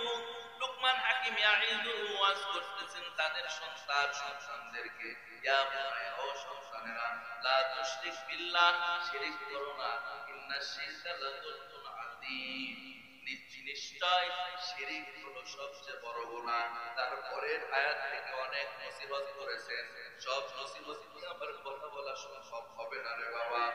আর একটা নসিহত লুকমান হাকিম সন্তানদেরকে ডাকতে বলতেছেন, ও সন্তানেরা, তোমার উপরে, তোমাদের উপরে আল্লাহর তরফ থেকে ভালো কিছু হলেও খুশি থাকবা। একটু খেয়াল করেন, একটু খেয়াল করেন। লুকমান হাকিম সন্তানদের বলতেছেন, আল্লাহর তরফ থেকে ভালো কিছু আসলে তোমরা খুশি থাকবা। আল্লাহর তরফ থেকে যদি বালা মুসিবত, বিপদ আপদ আসে, ওই বিপদ আপদ আসার পরেও খুশি থাকবা। সুবহানাল্লাহ। একটু মনোযোগ দেন। লুকমান হাকিম সন্তানদের বলতেছেন, আল্লাহর তরফ থেকে যদি ভালো কিছু আসে তার উপরেও খুশি, আল্লাহর তরফ থেকে বালা মুসিবত, বিপদ আপদ আসে সেটার উপরেও কি থাকবা? খুশি থাকবা। লুকমান হাকিমের সব সন্তান কথাটায় সব এভাবে মেনে নিলেন, কিন্তু একটা সন্তান লুকমান হাকিমকে ডাকতে বলে, বাবা এটা আমি বুঝলাম না, আল্লাহ ভালো কিছু দিলে খুশি থাকবো, কিন্তু বালা মুসিবত, বিপদ আপদ দিলে খুশি থাকবো কেন? এটা উত্তর জানতে চাই। বুঝছেন প্রশ্নটা? আসলেও মানে বাহ্যিক ভাবে বাস্তবতায় দেখেন, ভালো কিছু আসলে শুকরিয়ার বিষয়, খুশি হওয়ার বিষয়, খারাপ কিছু আসলে খুশি বা শুকরিয়ার বিষয়টা কিন্তু একটু আপনাদের ব্যতিক্রম এবং প্রশ্নবিদ্ধ হওয়াটাই কি স্বাভাবিক। একটু বোঝার চেষ্টা করেন ভাই। প্রিয় ভাইয়েরা, দেখেন একটু মনোযোগ দেন। যেভাবে আমি আগে বলেছি যে যেভাবে জায়গা পেয়েছেন, যেখানে যেভাবে আছে ওইভাবেই থাকেন, আমি বেশিক্ষণ কষ্ট দেব না ইনশাআল্লাহ। একটু প্রশ্নটা বোঝেন। লুকমান হাকিম সন্তানদের বলছে, ভালো কিছু আসলে কি করবা? খারাপ কিছু আসলেও আল্লাহর উপর শুকরিয়া, খুশি হইবা। একজন সন্তান ডাক দেয়া বলেন, বাবা, অনেকগুলো সন্তান যেহেতু যার যার মতো সবাই একরকম হয় না, সব সন্তান বিষয়টা মেনে নিয়েছে। একটা সন্তান ডাক দেয়া বলে, বাবা খারাপ কিছু হলে খুশি থাকবো, বালা মুসিবত বিপদ আসলে খুশি থাকবো, এটা আমি বুঝলাম না। লুকমান হাকিম ডাক দেয়া বললেন, সন্তান এর আগে আরেকটি কথা একটু বোঝেন, লুকমানকে হিকমা বা হাকিম জ্ঞান দান করেছেন কে? যাকে হিকমত নিজে আল্লাহ দান করেছেন, তিনি এই সন্তানের এই ছোট্ট একটা প্রশ্নের উত্তর দিতে পারে কি পারে না? আরো জোরে। যাকে জ্ঞান আল্লাহ নিজে দিয়েছেন, জ্ঞানী নিজে বলেছেন, তিনি সন্তানের ছোট্ট এই প্রশ্নটা যারা বলতে পারবেন, বের করবো তারা মনোযোগ দিয়ে ওয়াজ শুনতেছেন। প্রশ্নটা কি বলেন? যার যার মতো করে বলেন। প্রশ্ন কি? সবাই বলতেছেন তো অটো পাস হয়ে যাবে। একজন বলে সবাই যদি ওটা মনে করেন আমরাও ওটা, তাহলে কি এটা অটো পাস? কি পাস? কয়েক বছর আগে হলো না, কি শিক্ষা ব্যবস্থা গো ভাই, অটো পাস আছে না নাই? তাহলে বলেন প্রশ্ন কি? আল্লাহ খারাপ বিপদ বালা মুসিবত দিল কি খুশি? এবার বুঝতে পারছেন ভাই? মনে রাখবেন ইনশাআল্লাহ। বলেন তো এই প্রশ্নের উত্তর লুকমান হাকিম দিতে পারতো নাকি পারতো না? তারপরেও লুকমান হাকিম খেয়াল করে, বাবা যদি মাস্টার হয়, ওই বাবার সন্তানকে পড়ানো বড় কঠিন। নিজে মাস্টার, তারপরেও সন্তানকে, ছেলে মেয়েকে অন্য স্যারের কাছে প্রাইভেট দেয় আছে না নাই? কারণ বাবা হয়ে সন্তানকে পড়ানোটা কঠিন। বাবার ঘাড়ে উঠবে, কাঁধে উঠবে, মাথায় উঠবে, পড়াশোনা করবে না, বাবাকে অতটা পড়ার দিক দিয়ে মানবেও না। জন্য শিক্ষক বাবা ছেলে মেয়েকে আর এক স্যারের কাছে দেয়, স্বাভাবিক ব্যাপার। কিন্তু লুকমান হাকিম চিন্তা করতেছেন, আমি এই প্রশ্নের জবাবটা দিলে আমার সন্তান যেভাবে মেনে নিবে, তার চেয়ে ভালোভাবে মেনে নেবে বর্তমান জামানার যিনি সবচেয়ে বড় জ্ঞানী এবং নবী হিসাবে, রাসূল হিসাবে আল্লাহ তাকে দায়িত্ব দিয়েছেন। তৎকালীন যুগে যে নবী রাসূল ছিলেন তার নাম হলো দাউদ আলাইহিস সালাম। বলেন আল্লাহু আকবার। কোন নবী নাম বলেন তো? দাউদ আলাইহিস সালাম তৎকালীন যুগের নবী। লুকমান হাকিম সন্তানকে ডাকতে বলতেছেন, ও সন্তান, এই প্রশ্নের জবাব যদি আমি লুকমান তোমার বাবা না দিয়ে বর্তমান সময়ের নবী, সবচেয়ে বেশি জ্ঞানী সম্মানিতাকে আল্লাহ নবী বানিয়েছে, তিনি যদি এই প্রশ্নের জবাব দেন, তুমি কি খুশি না বেজার? সন্তান বলে, বাবা আমি খুশি, কোনো সমস্যা নাই। এবার সন্তান বলে, বাবা কোথায় দাউদ আলাইহিস সালাম, কোথায় এই প্রশ্নের জবাব? এবার বাবা লুকমান সন্তানকে নিয়ে হাজার হাজার কিলোমিটারের পথ অতিক্রম করে হযরতে দাউদ আলাইহিস সালামের সঙ্গে দেখা করতে হবে। একটা ঘোড়া এবং কিছু শুকনা খাবার পানি নিয়ে রওনা হয়ে গেলেন। ঘোড়ার পিঠে রওনা হয়ে বাবা ছেলে রওনা হয়ে গেলেন। হাজার হাজার কিলোমিটার পথ পাড়ি দিতে হবে। 2-3 দিন পাড়ি দেওয়ার পর গ্রাম এলাকা ছেড়ে মরুভূমি জঙ্গলের মধ্যে চলে গেলেন। এত বিশাল মরুভূমি জঙ্গল এলাকা, কোনদিকে বাড়ি ঘর নাই, এমত অবস্থায় 2-3 দিন পথ পাড়ি দেওয়ার পরে লুকমান হাকিম এবং তার সন্তানের কাছে যে খাবার নিয়ে বাড়ি থেকে বের হয়েছিল, ওই খাবারগুলো শেষ হয়ে গেল, পানিও শেষ হয়ে গেল, খাবার কিছুই অবশিষ্ট নাই। লুকমান হাকিম এবং সন্তান ক্ষুধার তাড়নায় ছটফট করে, কোনো খাবার নাই, পানি নাই, কোনো বাড়ি ঘর নাই, মরুভূমি জঙ্গল এলাকার মধ্যে বাবা ছেলে পৌঁছে গেল। হঠাৎ করে ওই মরুভূমি জঙ্গল এলাকায় যখন খাবার পানি শেষ হয়ে ক্ষুধার্ত অবস্থায় তারা পতিত হলো, বলেন বিপদ বাঁধলো না কমলো? একটু মনে রাখার চেষ্টা করবেন, বিপদ কমলো না বাড়লো? এবার দূর আবার যাইতে না যাইতে পুরাটা হঠাৎ করে ওই মরুভূমি জঙ্গল এলাকায় মানুষজন, জনবসতি কেউ নাই, পুরাটা ঘাস মধ্যে পড়ে পুরাটা মারা গেল। এবার বলেন তো 2 নম্বরে যেই কাজটা হলো পুরাটা মারা যাওয়া, এটাও বিপদ কমলো না বাড়লো? কারণ হাজার হাজার কিলোমিটার পথ অতিক্রম করতে হবে, হেঁটে যাওয়া তো সম্ভব না, ঘোড়া নিয়েই তো অনেক দিনের পথ। ঘোড়াটা মারা গেল, বিপদ বেড়ে গেল রে বাবা। এবার লুকমান হাকিমের সন্তান পায়ে হেঁটে হেঁটে, খাবার নাই, কিছু নাই, শরীরের মধ্যে কোনো শক্তি নাই, এনার্জি নাই। এবার বাবা ছেলে তারপরও আস্তে আস্তে আস্তে আস্তে দুর্বল হয়ে হাঁটতে শুরু করলো। আবার আরেকটা দুঃখের বিষয়, সেটা হলো ওই অচেনা মরুভূমি এলাকা, কোনো দিকে কিন্তু বাড়ি ঘর কিছু দেখা যায় না, পথ ভুলে গেল, কোন দিকে যাবে তারা পথ ভুলে গেল। অচেনা এরকম অবস্থার মধ্যে পতিত হলে পথ ভুলে যাওয়াই স্বাভাবিক, ঠিক কিনা? তাহলে 1 নাম্বার, খাবার পানি শেষ হয়ে গেল, কষ্ট আরো বেড়ে গেল। 2 নাম্বার ঘোড়া মারা গেল, কষ্ট আরো বেড়ে গেল। 3 নাম্বার পথ খুলে গেল, কষ্ট আরো বেড়ে গেল। কোন দিকে যাবে, কোন দিকে যাবে? হঠাৎ করে দেখতে পেল এক জায়গা, এক জায়গা থেকে আপনার ধোঁয়া উঠতেছে, ধোঁয়া। দেখবেন এই যে আমাদের এলাকায় বড় বড় মিল, ফ্যাক্টরি, কলকারখানা আছে, ওই বড় বড় মেশিন থেকে ধোঁয়া বের হয়। অনেক দূর থেকে দেখা যায় কি যায় না, মনে হয় কাছে, তারপরও যাইতে যাইতে যাইতে যাইতে বহু দূর এরকম হয়। তারা ধোঁয়া দেখতে পেল, ধোঁয়া দেখার পরে চিন্তা করলো ওইখানে ধোঁয়া আছে, অবশ্যই নিচে আগুন আছে, বা কোনো ফ্যাক্টরি মিল কিছু আছে, কোনো ইন্ডাস্ট্রি কিছু আছে। আর যেখানে ধোঁয়া সেখানে আগুন, আর যেখানে আগুন সে আগুন জ্বালানোর জন্য নিশ্চয় কোনো মানুষ থাকাই স্বাভাবিক। এবার বাবা ছেলে চিন্তা করলো, ওই ধোঁয়াকে লক্ষ্য করে রওনা হয়ে গেল। যাইতে যাইতে ওই ধোঁয়াকে লক্ষ্য করে জন্য যায়, ওইখানে গিয়ে কোনো মানুষের সন্ধান পেলে খাবার পানি তাদের থেকে সাহায্য নিবে, এবং পরবর্তীতে দাউদ আলাইহিস সালামের বাড়ি যাওয়ার জন্য লোকেশন জেনে নিবে।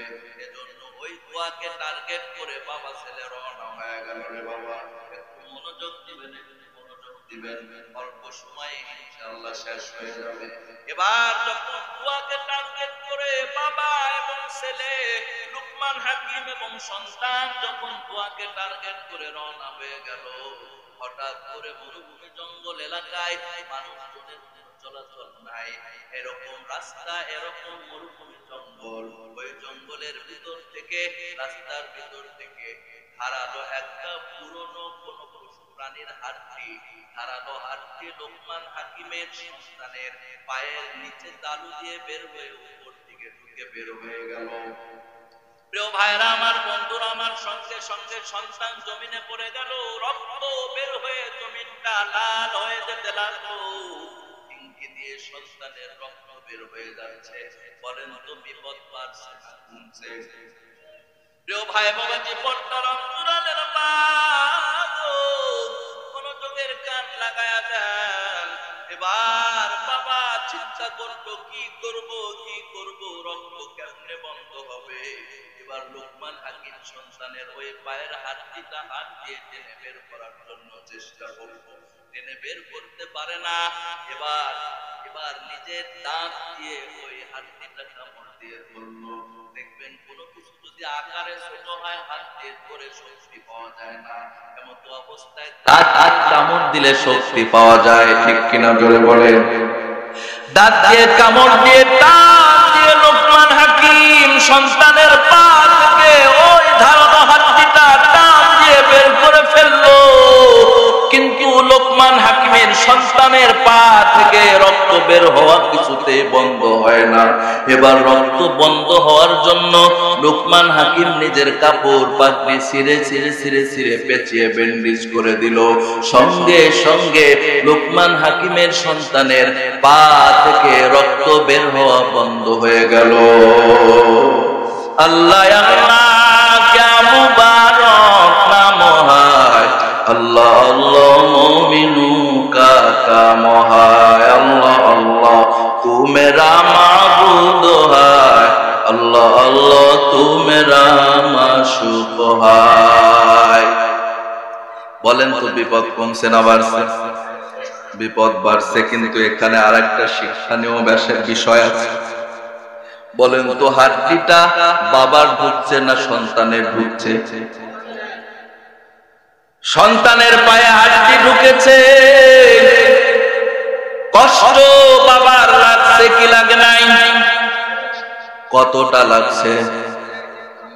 সন্তান যদি ছোটবেলায় হাঁটা শিখতে শিখতে পড়ে যায়, সন্তানের যতটা না ব্যথা লাগে, বাবার তার চেয়ে বেশি ব্যথা লাগে। সন্তান ছোটবেলায় হাঁটা শিখতেছে, পড়ে যায়, আঘাত পায়। সন্তানের যতটা না আঘাত লাগে, মায়ের ততটা বুক ফেটে যায়, আঘাত লাগে। কিন্তু সে তুলনায় বাবার মায়ের যদি কষ্ট হয়, সে তুলনায় আমরা সন্তান যারা আছি আমাদের কিন্তু তুলনামূলক ভাবে এত কষ্ট লাগে না। ঠিক কিনা? প্রিয় ভাই বাবাজিরা, একটু যুবক ভাই বোঝার চেষ্টা করবেন। লুকমান হাকিমের সন্তানের পায়ে যখন হাতটি বিঁধল, লুকমান হাকিম হাত দিয়ে বের করার চেষ্টা করার পরে যখন দেখলো না বের হচ্ছে না, সঙ্গে সঙ্গে তড়িৎ গতিতে দাঁত দিয়ে কামড় দিয়ে টান মেরে বের করে ফেললেন। আর সন্তানের সামনে যদি বাবার পায়ের মধ্যে সমস্ত কিছু বিঁধে যাইতো, হাত দিয়ে টেনে টেনে বের করার চেষ্টা করার পর চেষ্টা করে যখন বের হতো না, দাঁত দিয়ে কামড় দিয়ে টান দেওয়ার আগে চিন্তা করত যে ওটা ধরে বের করার মতো কোনো পিলাস পাওয়া যায় নাকি। কথা বলে না? প্রিয় ভাই বাবাজিরা আমার, এজন্য বাবার সন্তানের ব্যথাটা এক না। সন্তানের পায়ে, সন্তানের শরীরে যদি কোনো ক্ষত হয়, কোনো কষ্ট হয়, বাবার কিন্তু বেশি কষ্ট লাগে রে বাবা, মায়ের কিন্তু বেশি কষ্ট লাগে। এজন্য যুবক ভাই, যারা আমরা বাবা হয়েছি, ছোট্ট সন্তান যখন আব্বু বলে আপনাকে আমাকে ডাক দেয়, আমার মনটা ভরে যায়, তোমার মনটা ভরে যায়। তুমি আমি যখন ছোটবেলায় আমাদের বাবাকে আব্বু বলে ডাক দিতাম, আমাদের বাবারও কিন্তু মনটা কলিজাটা ভরে যেত রে বাবা। এজন্য তোমার আমার সন্তানকে যেই জন্য পাগল, অফিসে যাও, চাকরিতে যাও, স্ত্রীকে ফোন দিয়ে বলো বাবু কেমন আছে। বাবুকে ছাড়া তুমি ভালো থাকতে পারো না, বাবুকে ছাড়া তুমি ঠিক থাকতে পারো না। অফিসের মধ্যে 8 ঘন্টার মধ্যে 8 থেকে 10 বার 20 বার মাথায় ফোন দিয়ে বাবুটার খবর নাও। তোমার বাবু খেয়েছে নাকি, ঘুমায় নাকি করে, বইয়ের কাছে ফোন দিয়ে খবর নাও, কিন্তু বুড়ি মা বুড়া বাবার খবর নিতে পারো না। এমন একদিন ছিল তোমার ছোট্ট বাবুর জন্য তুমি যেমন পাগল, তুমি আমিও যখন ছোট্ট বাবু ছিলাম, তোমার আমার বাবা মাও কিন্তু এমন পাগল ছিল রে বাবা। অফিস করে চাকরি করে ওই ছোট্ট বাবু শোনার জন্য চকলেট নাও, খেলনা নাও, ছোট্ট বাবু ছোট মুখে বলে বাবা মজা নিয়ে আসবা, খেলনা নিয়ে আসবা। তোমার মনে থাকে একটা আনতে বললে 5টা নিয়ে আসো। বৃদ্ধা মা যদি বলে বাবা রে 7 দিন আগে 10 টাকার পান আনছিলা, আমার পান 2 দিন আগে শেষ হয়ে গেছে, কাজ করে অফিস থেকে আসার সময় আমার জন্য 10 টাকার পান নিয়ে আসো। ছোট্ট তোমার বাবুর জন্য একটার জায়গায় 5টা খেলনা চকলেট কিনলা, মা তোমাকে 10 টাকার পান কিনতে বললে তোমার মনেও থাকে না। কপাল পোড়া যুবক সন্তান, হিদায়াতের মালিক আল্লাহ তোমার ছোট্ট বাবুর জন্য তুমি যেমন পাগল, তোমার মা, তোমার বাবা, তোমার আমার জন্য এত পাগল কিন্তু ছিল। প্রিয় ভাই বাবাজিরা আমার, এজন্য একটু মনোযোগ দিলের কান লাগায় দেন। ওই বাবা ওই মা তো এমন পাগল, কত যুবক ভাইয়েরাও এখন মা বাবার জন্য পাগল। একজন যুবক আমার সামনে এসে চোখের পানি ছেড়ে দিয়ে বলে হুজুর দোয়া করবেন, আমি একটা কোম্পানিতে চাকরি পেয়েছি, বেতন অনেক টাকা, আমার মা নাই বাবাও নাই। আমি ডাক দিয়া বলি ভাই কতদিন আগে তোমার মা বাবা মারা গেছে। যুবক ডাক দিয়া বলে হুজুর কি বলবো দুঃখের কষ্টের কথা, আমার এসএসসি পরীক্ষার আগে মা বাবা দুনিয়ার বুক থেকে চিরবিদায় নিয়েছে। আমার বাবা বড় কষ্ট করে অন্যের বাড়ি কাজ করে ফর্ম ফিলআপের টাকা দিয়েছিল। ওই বাবা আমার এসএসসি পরীক্ষার আগেই দুনিয়ার বুক থেকে বিদায় নিয়ে চলে গেছে। এসএসসি পরীক্ষার আগে মা বাবা যখন মারা গেল, আমি লেখাপড়া বাদ দিতে চাইলাম। এলাকার মুরব্বি বলল তোর মেধা ভালো, পরীক্ষাটা দে। এসএসসি পরীক্ষা দিলাম, হুজুর মা নাই বাবাও নাই। আজকে আমি সাতপাতায় গেলাম, জেলা স্কুল, বালিকা স্কুল, ওই স্কুলগুলোর সামনে দেখলাম কত মা কত বাবা গুলো দাঁড়িয়ে আছে, ভিড়। চিন্তা করলাম এত মানুষের ভিড় কেন? তারপরে আমার মাথায় আসলো এসএসসি পরীক্ষা হচ্ছে, মায়ের কত দয়া, বাবার কত দয়া। সন্তান 10টায় পরীক্ষার হলে ঢোকে, রোদের মধ্যে মা 10টা থেকে 1টা পর্যন্ত ওই জেলা স্কুলের গেটে দাঁড়ায়। সন্তানের পরীক্ষা হলে মা গভীর রাতে তাহাজ্জুদ করে পাস করার জন্য হাত তুলে দাঁড়ায়। যুবকটা ডাক দিয়া বলে, হুজুর আমার পরীক্ষার জন্য।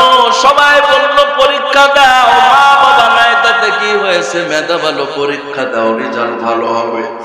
হুজুর আমি পরীক্ষা দিলাম, পরীক্ষার 3 মাস পরে যখন রেজাল্ট ভালো হলো, রেজাল্ট যখন বের হয়ে গেল, দেখলাম স্কুলের মধ্যে আমার চেয়ে বেশি কারো নাম্বার নাই। স্কুলের মধ্যে হুজুর আমি ফার্স্ট হয়ে গেলাম, A+ GPA 5 পেয়ে গেলাম। সবাই যখন রেজাল্টের খবর শুনলো, সবাই কত খুশি হলো।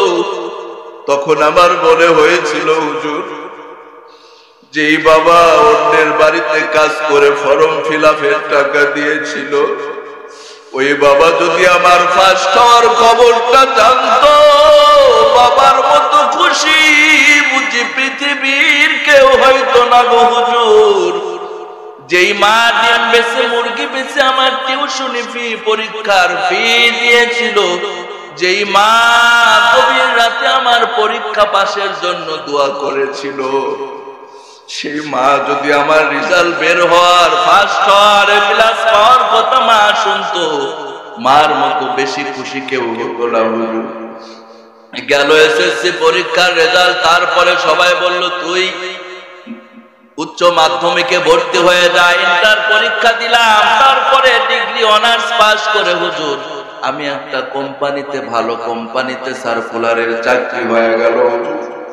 শেষমেশ চাকরি যখন 1 মাস হয়ে গেল, 1 মাস হওয়ার পরে চাকরির বেতনের টাকা অনেকগুলো টাকা। যখন আমি বেতনের টাকাগুলো হাতে পাইলাম, তখন আমার মনে পড়ে গেল একদিন এই টাকার জন্য বাবা মানুষের বাড়ি কাজ করত, একদিন এই টাকার জন্য মা মুরগি ডিম বেচে পরীক্ষার ফি দিয়েছিল গো। সেই মা নাই, সেই বাবা নাই, এই টাকা দিয়ে আমি কি করব হুজুর? যদি মা বেঁচে থাকতো, এই টাকা দিয়ে মাকে কোনো খাবার খাওয়াইতে পারতাম। যদি বাবা বেঁচে থাকতো, বাবা বড় খুশি হইতো গো হুজুর। আমি বলি যুবক, সবারই যেতে হবে, মা গেছে, বাবা গেছে, তোমারও যেতে হবে, আমারও যেতে হবে, ধৈর্য ধরো। এজন্য কত যুবক মায়ের পাগল, কত যুবক বাবার পাগল। করে যুবক ভাই মায়ের ওয়াজ, বাবার ওয়াজ শুনে কত যুবকের চোখে পানি। অনেক যুবকের মা নাই, অনেক যুবকের বাবা নাই, চিরয়তীম হয়ে গেছে, আর মা বলে ডাকতে পারে না, আব্বা বলে ডাকতে পারে না। অথচ কত যুবক ভাই এখনো মাকে মা বলে ডাক দেয়, বাবাকে বাবা বলে ডাক দেয়। যেটা বুঝাতে চেয়েছিলাম, তোমার ছোট্ট বাবুর জন্য তুমি যেমন পাগল, তোমার আমার জন্য তোমার মা বাবা, আমার মা বাবা কিন্তু এত পাগল ছিল রে বাবা। এজন্য ওই মাকে কষ্ট দেওয়া যাবে না, ওই বাবাকে কষ্ট দেওয়া যাবে না। আল্লাহর নবী বলেন, আল জান্নাতু তাহতা আকদামিল উম্মাহাত। আল্লাহর নবী বলেন, মায়ের পায়ের নিচে ও যুবক তোমাদের জান্নাত। মা যদি খুশি হয়, আল্লাহ খুশি হয়, জান্নাত দিবেন। আর মা যদি বেজার হয়, 14 বার হজ করে তোমার লাভ নাই। মা যদি বেজার হয়, 14টা মসজিদ বানালেও কোনো লাভ নাই। মা যদি বেজার হয়, কোটি টাকা দান করলে তোমার লাভ নাই। মা যদি বেজার হয়, সারা জীবন নামাজ পড়লে তোমার লাভ নাই। মা যদি বেজার হয়, কোনো ভালো কাজের কোনো লাভ নাই। এজন্য ভাই পায়ে হাত দিয়ে বলে যাই, আমি আগেই বলেছি কোরআনের মুজিজা সারা রাত এভাবে পড়ে শুনবেন, সারা রাত কেটে যাবে রে ভাই। কিন্তু বেশি সময় আমরা থাকবো না, একটু মনোযোগের কান লাগায়া শুনবেন রে ভাই। মাকে জীবনে কষ্ট দেওয়া যাবে না, বাবাকে জীবনে কষ্ট দেওয়া যাবে না। এই ময়দান ছেড়ে কিছুক্ষণ পরেই কত যুবক ভাই বাড়ির গেটে যায় মা বলে ডাক দিতে পারবে, কিন্তু অনেক ভাই বাবা যারা আছে জীবনেও আর মাকে মা বলতে পারে না রে বাবা। এজন্য মা বাবা কত আপন, মা বাবা কত আপন রে বাবা। এই মা বাবাকে কষ্ট দেওয়া যাবে না, মা বাবা বেজার হয় এমন কোনো কাজ করা যাবে না, কপালটা পুড়ে যাবে, জীবনটা নষ্ট হয়ে যাবে।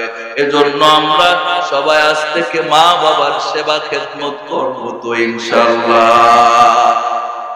প্রিয় ভাইরা আমার, বন্ধুরা আমার, এবার লোকমান হাকিম সন্তানের ওই হাড্ডিটা টান মেরে দাঁত দিয়ে কামড় দিয়ে বের করার পর যখন কাপড় দিয়ে ব্যান্ডেজ করে রক্ত বন্ধ হয়ে গেল, এতক্ষণে তো যতই ক্ষুধা লাগুক, যতই ঘোড়া মারা যাক, যতই দিক ভুলে যাক, হাঁটতে পারতেছিল। তারপরে সন্তানের ওই অ্যাক্সিডেন্টের পরে সন্তান আর হাঁটতে পারে না। বলেন তো বিপদ কমছে না বাড়ছে? কেমন বিপদ বেড়ে গেল। সন্তানকে আর কি করবে? সন্তানকে কাঁধে নিয়ে কতক্ষণ যাবে, কোলে নিয়ে কতক্ষণ যাবে? বড় মানুষ, তাকে তো কাঁধে নিয়ে বেশি দূর যাওয়া যাবে না। এমন তো অবস্থায় এই বিপদ মুহূর্তে কার কাছে সমাধান পাবে? হঠাৎ করে সাদা পোশাক পরিহিত একজন মানুষ এসে লোকমান হাকিমকে নাম ধরে ডাক দেয়া বলতেছেন, লোকমান, আল্লাহু আকবার বলেন, আরো জোরে বলেন আল্লাহু আকবার, আল্লাহু আকবার বলো, আল্লাহু আকবার, আল্লাহু আকবার বলো, জোরে আল্লাহু আকবার বলো, আল্লাহু আকবার বলো। এসো না আল্লাহর নামে গান গাই, এসো না মনো প্রাণ জুড়াই, এসো না মনো প্রাণ জুড়াই। ও মধুর নামটি নিলে হৃদয় হাসে, ও মধুর নামে সুখ নেমে আসে, ও মধুর নামটি নিলে হৃদয় হাসে, ও মধুর নামে সুখ নেমে আসে। ও নামের তুলনা হবে না, হবে না, ও নামের তুলনা হবে না, হবে না, তুলনা নাই নাই নাই। এসো না আল্লাহর নামে গান গাই, এসো না মনো প্রাণ জুড়াই, এসো না মনো প্রাণ জুড়াই। ধবধবে সাদা পোশাক পরিহিত একজন মানুষ, অচেনা অপরিচিত এলাকা, মরুভূমি এলাকা, অচেনা জায়গায় নাম ধরে যদি কেউ ডাকে অবাক হওয়ার বিষয় কি বিষয় না? লোকমান হাকিম অবাক হয়ে গেছে। এই এলাকা আমাকে কেউ চেনে না, আমার নাম কেউ জানে না, কিন্তু লোকমান বলে ডাক দিল। এই ব্যক্তিটা আবার কে? কে জানবেন কি জানবেন না? মন খারাপ আপনাদের? তাহলে যারা বললেন জানবো, এদের কালকে সকালে এসে কয়ে যাবো, আর লোক শুনবি না, থাক তাহলে, নাকি কর? দেখি কে কে শুনবেন না। আমি কইছি শুনবেন না, এত মনোযোগ আপনাকে রে? আমরা বগুড়ার সোল, তাই না? এবার হাত তোলেন, শুনবো ইনশাআল্লাহ। লিল্লাহে তাকবীর। হাত নাড়া দেন এভাবে তো জান্নাতি ফুল, আহ কি সুন্দর। লিল্লাহে তাকবীর। আল কোরআনের আলো, আমার নেতা তোমার নেতা। সাউন্ড কমে গেছে, যারা কয় নাই ওদের নেতা মনে হয় অন্য কথা কয় না। আমাদের নেতাকে আমার নেতা তোমার নেতা লিল্লাহে তাকবীর। ভাইরা আমার, বন্ধুরা আমার, সাদা পোশাক পরিহিত ওই ব্যক্তি ডাক দেয়া বলতেছে লুকমান। লুকমান ডাক দেয়া বলে, তুমি কে? তোমাকে তো চিনলাম না এই অপরিচিত এলাকায়। আমার নাম তুমি কি করে জানলা? আমার নাম তুমি কি করে জানলা? তোমার পরিচয়টা জানতে চাই। এবার লুকমান হাকিম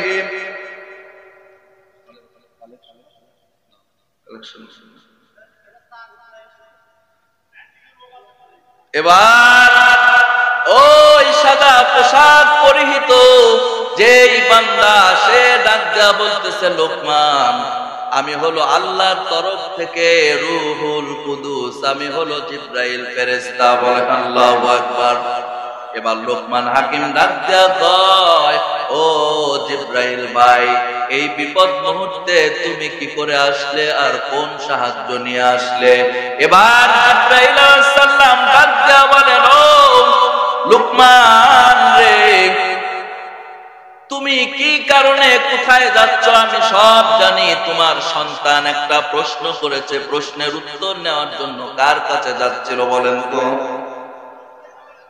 এই জন্য আমি শুরুতে বলেছিলাম মাঝে মাঝে প্রশ্ন করব, সঠিক অ্যান্সার দিয়েছেন আলহামদুলিল্লাহ। আবার জোরে বলেন, কার কাছে যাচ্ছিল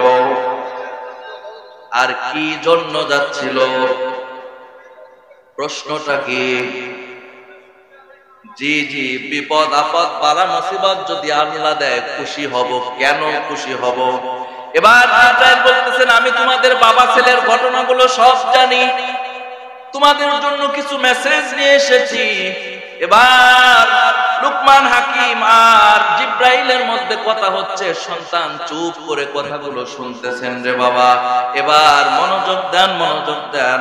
এবার লুকমান হাকিম আর জিব্রাইল কথা হচ্ছে, সন্তান চুপ করে শুনতেছে, পায়ে ক্ষত ব্যান্ডেজ নিয়ে। এবার লুকমান হাকিমকে জিব্রাইল ডাক দেয়া বলে, ও লুকমান, তোমার সন্তান যখন জিজ্ঞাসা করেছে বালা মুসিবত বিপদ আপদ, এই বিষয়গুলো যখন আল্লাহর তরফ থেকে আসবে, এই বিষয়ের উপরে খুশি থাকবো, খুশি থাকবো। এটা কেন থাকবো? এই উত্তর নেওয়ার জন্য তোমরা দাউদ আলাইহিস সালামের কাছে যাচ্ছিলা, এর মধ্যে অনেক কিছু ঘটে গেছে, এই ঘটার রহস্য আছে। লুকমান হাকিম জিব্রাইলকে ডাক দেয়া বলে, এই যা কিছু ঘটেছে, খাবার শেষ হয়েছে, ঘোড়া মারা গিয়েছে, পথ ভুলে গিয়েছি, আমাদের সন্তানের, আমার সন্তানের পায়ের মধ্যে হাড্ডি ঢুকেছে, এই যে বিষয়গুলো ঘটেছে এর মধ্যে রহস্য আছে। কোন সুবহানাল্লাহ। জিব্রাইল বলতেছেন এর মধ্যে রহস্য লুকিয়ে আছে। লুকমান বলতেছে কি রহস্য লুকিয়ে আছে? এবার জিব্রাইল আলাইহিস সালাম বলতেছেন, তোমরা যখন এই বিপদ বালা, এই বিপদ মুহূর্তের মধ্যে পথ ভুলে গেলে, পথ ভুলে গেলে, তখন যখন তোমরা ওই দুয়ার এলাকা দেখে দুয়া ইঙ্গিত করে, দুয়াকে ইশারা করে, দুয়াকে টার্গেট করে রওনা হয়ে গেলে, যখন দুয়াকে টার্গেট করে রওনা হয়ে গেলে, তখন ওই দুয়ার এলাকায়, এজন্য ওই দুয়া উঠতেছিল, ওই এলাকা আল্লাহ পাক রব্বুল আলামিন পাপী বান্দা দিয়ে ভরে গেছে, পাপী বান্দা দিয়ে ভরপুর হয়ে গেছে। এজন্য অত্র এলাকা জুড়ে আল্লাহ পাক গজব দিয়ে ধ্বংস করে ফেলবে। নাউজুবিল্লাহ বলেন। কিন্তু তোমরা ভেবেছো ওই দুয়ার কাছে গেলেই হয়তো আমরা অনেক সন্ধান পাবো, অনেক লোক পাবো, যাদের থেকে আমরা কিছু জেনে নেব। এইটা ভালো মনে করে তোমরা দুয়াকে টার্গেট করে রওনা দিয়েছিলে, কিন্তু মূলত ওই দুয়ার এলাকাটা পাপ যুক্ত এলাকা। ওই এলাকা আল্লাহ লন্ড ভন্ড করে জ্বালায়া পুরায়া সারসার করে সবাইকে শেষ করে দেবেন। অত্র এলাকার মধ্যে যত মানুষ যা কিছু আছে সব আল্লাহ জ্বালায়া পুরায়া। আগেকার জামানায় এমন ছিল যে মানুষগুলো একদম, যেই মানুষগুলো সবচেয়ে খারাপ কাজ সীমা লঙ্ঘন করত, সঙ্গে সঙ্গে আল্লাহ গজব দিয়ে ধ্বংস করে দিত। কিন্তু আমাদের নবীর দুয়ার বরকতে আমরা সঙ্গে সঙ্গে ধ্বংস হই না। একটু মনোযোগ দেন। ওই যে আগুন দেখা, ধোঁয়া দেখা যাচ্ছিল, ওই এলাকায় আল্লাহ গজব দিয়ে ধ্বংস করবে। এজন্য এই যারা আছে ওই এলাকার মধ্যে ভালো মন্দ মিশে যারাই থাকুক না কেন, ওই গজব গজবের মধ্যে পড়ে সবাই মারা যাবে। যখন বিপদ বালা মুসিবত কোন অনেক মহামারী আসে, ওই মহামারীর মধ্যে কাফের বেঈমান নাস্তিক মুনাফিকরাই মরে না, মাঝে মাঝে ইমানদাররাও কিন্তু মারা গেছে। কথা কয় না? ভুলে গেছেন আপনারা? খালি কি বড় বড় মাস্তানরাই মরছে? ভালো মানুষও যেখানেই বিপদ আল্লাহ দিবেন ওর মধ্যে ভালোরাও থাকলে ওর মধ্যে মারা যাবে। কিন্তু ভালোরাও যদি মারা যায়, মারা যাওয়ার পর হয়তো আল্লাহ ভালো কিছু ব্যবস্থা করবে, ইনশাআল্লাহ। এবার যখন ওই যে ধোয়ার এলাকা আল্লাহ বন্ধ করে জ্বালায়া সারখার করে গজব দান করবে, ওর মধ্যে যদি লুকমান আর লুকমানের ছেলে যায় তো কি হতো? কথা কয় না? জিব্রাইল বলে, লুকমান, এজন্য তোমরা যাতে ওই ধোয়ার এলাকায় না যাও, এজন্য আল্লাহ কি করে তোমাদের থামাবে? তোমরা তো যাইতেইছিলা সন্তানের পায়ের মধ্যে একটা হাড্ডি ঢুকায়া তোমাদের পথ গতি কমায়া ওই গজব থেকে আল্লাহ বাঁচিয়ে দিয়েছে। আল্লাহ আল্লাহ মেরা মাবুদ হায়, আল্লাহ আল্লাহ তু মেরা মাশুক হায়। এবার লোকমান হাকিমের সন্তান ব্যান্ডেজ পা নিয়ে খালি শুনতেছে, কি করতেছে? এবার সন্তান বাবাকে ডাক দিয়া বলে, ও বাবা, চলো বাড়ি চলো, আর দাউদ পয়গম্বরের কাছে যেতে হবে না। আমার প্রশ্নের জবাব পেয়েছি, আমার প্রশ্নের জবাব পেয়ে গেছি বাবা। আল্লাহ যে খারাপ বিপদ বালা মুসিবত দিলে খুশি কেন থাকবো, এই জবাব আমি পেয়ে গেছি বাবা। এই জবাব মামা আর আমার লাগবে না, এই জবাব ভালো করে আমি বুঝে গেছি। আল্লাহু আকবার। আপনারা বুঝেছেন? দেখি কে কে বোঝেন নাই। কোন আপনাকে সারা রাত ধরে প্রাইভেট পড়ায় বোঝাবো? কথা কোন? স্কুলে না হলে কোথায় পড়ায় বোঝাবো? তা আপনার জন্য প্রাইভেট পড়াইলেও সই, তাও বোঝাবো। বোঝেন নাই কে? হাত করে। বুঝছেন সবাই ইনশাআল্লাহ? তাহলে বিপদ বালা মুসিবত আল্লাহ দিলে যে ভালোর জন্য দেয়, এটা বোঝার জন্য আর কারো কাছে দেওয়া লাগবে? ভাই, আমরা বিপদে বালা মুসিবতে পড়লে ওইটার কারণে আল্লাহ বড় বিপদ থেকে বাঁচানোর জন্য দিয়েছেন। কোন আল্লাহ। ওই যে লুকমান আলাইহিস সালামের, লুকমান হাকিমের সন্তান যেরকম উত্তর পেয়ে গেছে, আমরাও আশা করি উত্তর পেয়েছি, নাকি বলেন? ভাইরা আমার, আলোচনা লম্বা হয়ে যাচ্ছে। আসলে আমরা শহরের মানুষ, বেশি রাত তো জাগার অভ্যাস আছে, কিন্তু গ্রামের তুলনায় শহরের মানুষ জাগে বেশি। আমার এই ভাই, আমার প্রিয় আবু বকর সিদ্দিক ভাই, কত সুন্দর নাম। উনি আসার পরে অনেক কথাবার্তা হলো, ওনার বাসায় গেলাম, অনেক আদর আপ্যায়ন করেছেন ভাইজান, মাশাআল্লাহ, আলেম প্রিয় মানুষ। তো ভাইজান বলেছে, আমি অনেক ওয়াজ শুনি, অনেক রাত জেগে ওয়াজ শুনি অনেক আলেমের। তো সবাই আমরা শহরের মানুষ, কিন্তু জেগে রাত 12টা 11টা 1টা এগুলো কিছুই না, নাকি বলে? কিন্তু ওয়াজের মাহফিলে আসলে কিন্তু মনে হয় যে বেশি রাতটা, নাকি বলে? বেশি রাত করবো না ইনশাআল্লাহ ভাই। তাহলে লোকমান হাকিমের এই নসিহত গুলো থেকে আমরা কিছু শিখতে পেরেছি কি? আল্লাহ যা যা শিখতে পেরেছি আমলের তৌফিক দাও, বলেন আমিন। আরো 4টা জিনিস বাকি আছে, মনে আছে? ওই 4টা জিনিস, যেই 4টার কারণে লোকমান হাকিম কি হয়েছিলেন? আল্লাহর কাছে জ্ঞানী, প্রিয় হয়েছিলেন। যেই 4টা ছোট ছোট আমলের কারণে আল্লাহর কাছে লোকমান হাকিম প্রিয় হয়েছিলেন, যেই কারণে তার নামে সূরা আল্লাহ নাযিল করেছেন। কয়টা কারণে? কয়টা কারণে ভাই? না, এটা আজকে আর বলা হবে না, আগামীতে কখনো সময় হলে এই 4টা কারণ বলা হবে ইনশাআল্লাহ, নাকি? সংক্ষেপে আমার ভাই বলতেছে সংক্ষেপে।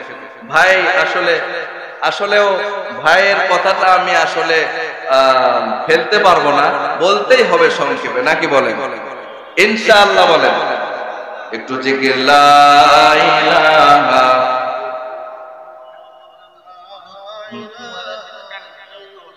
মুনাজাতের ভিতরে কেমন লাগে? মুনাজাতের মধ্যে আসমান থেকে হালকা, এটা হলে মুনাজাতের মনোযোগ নষ্ট হয়। যাই হোক, দেন ডিসিশন নিছেন।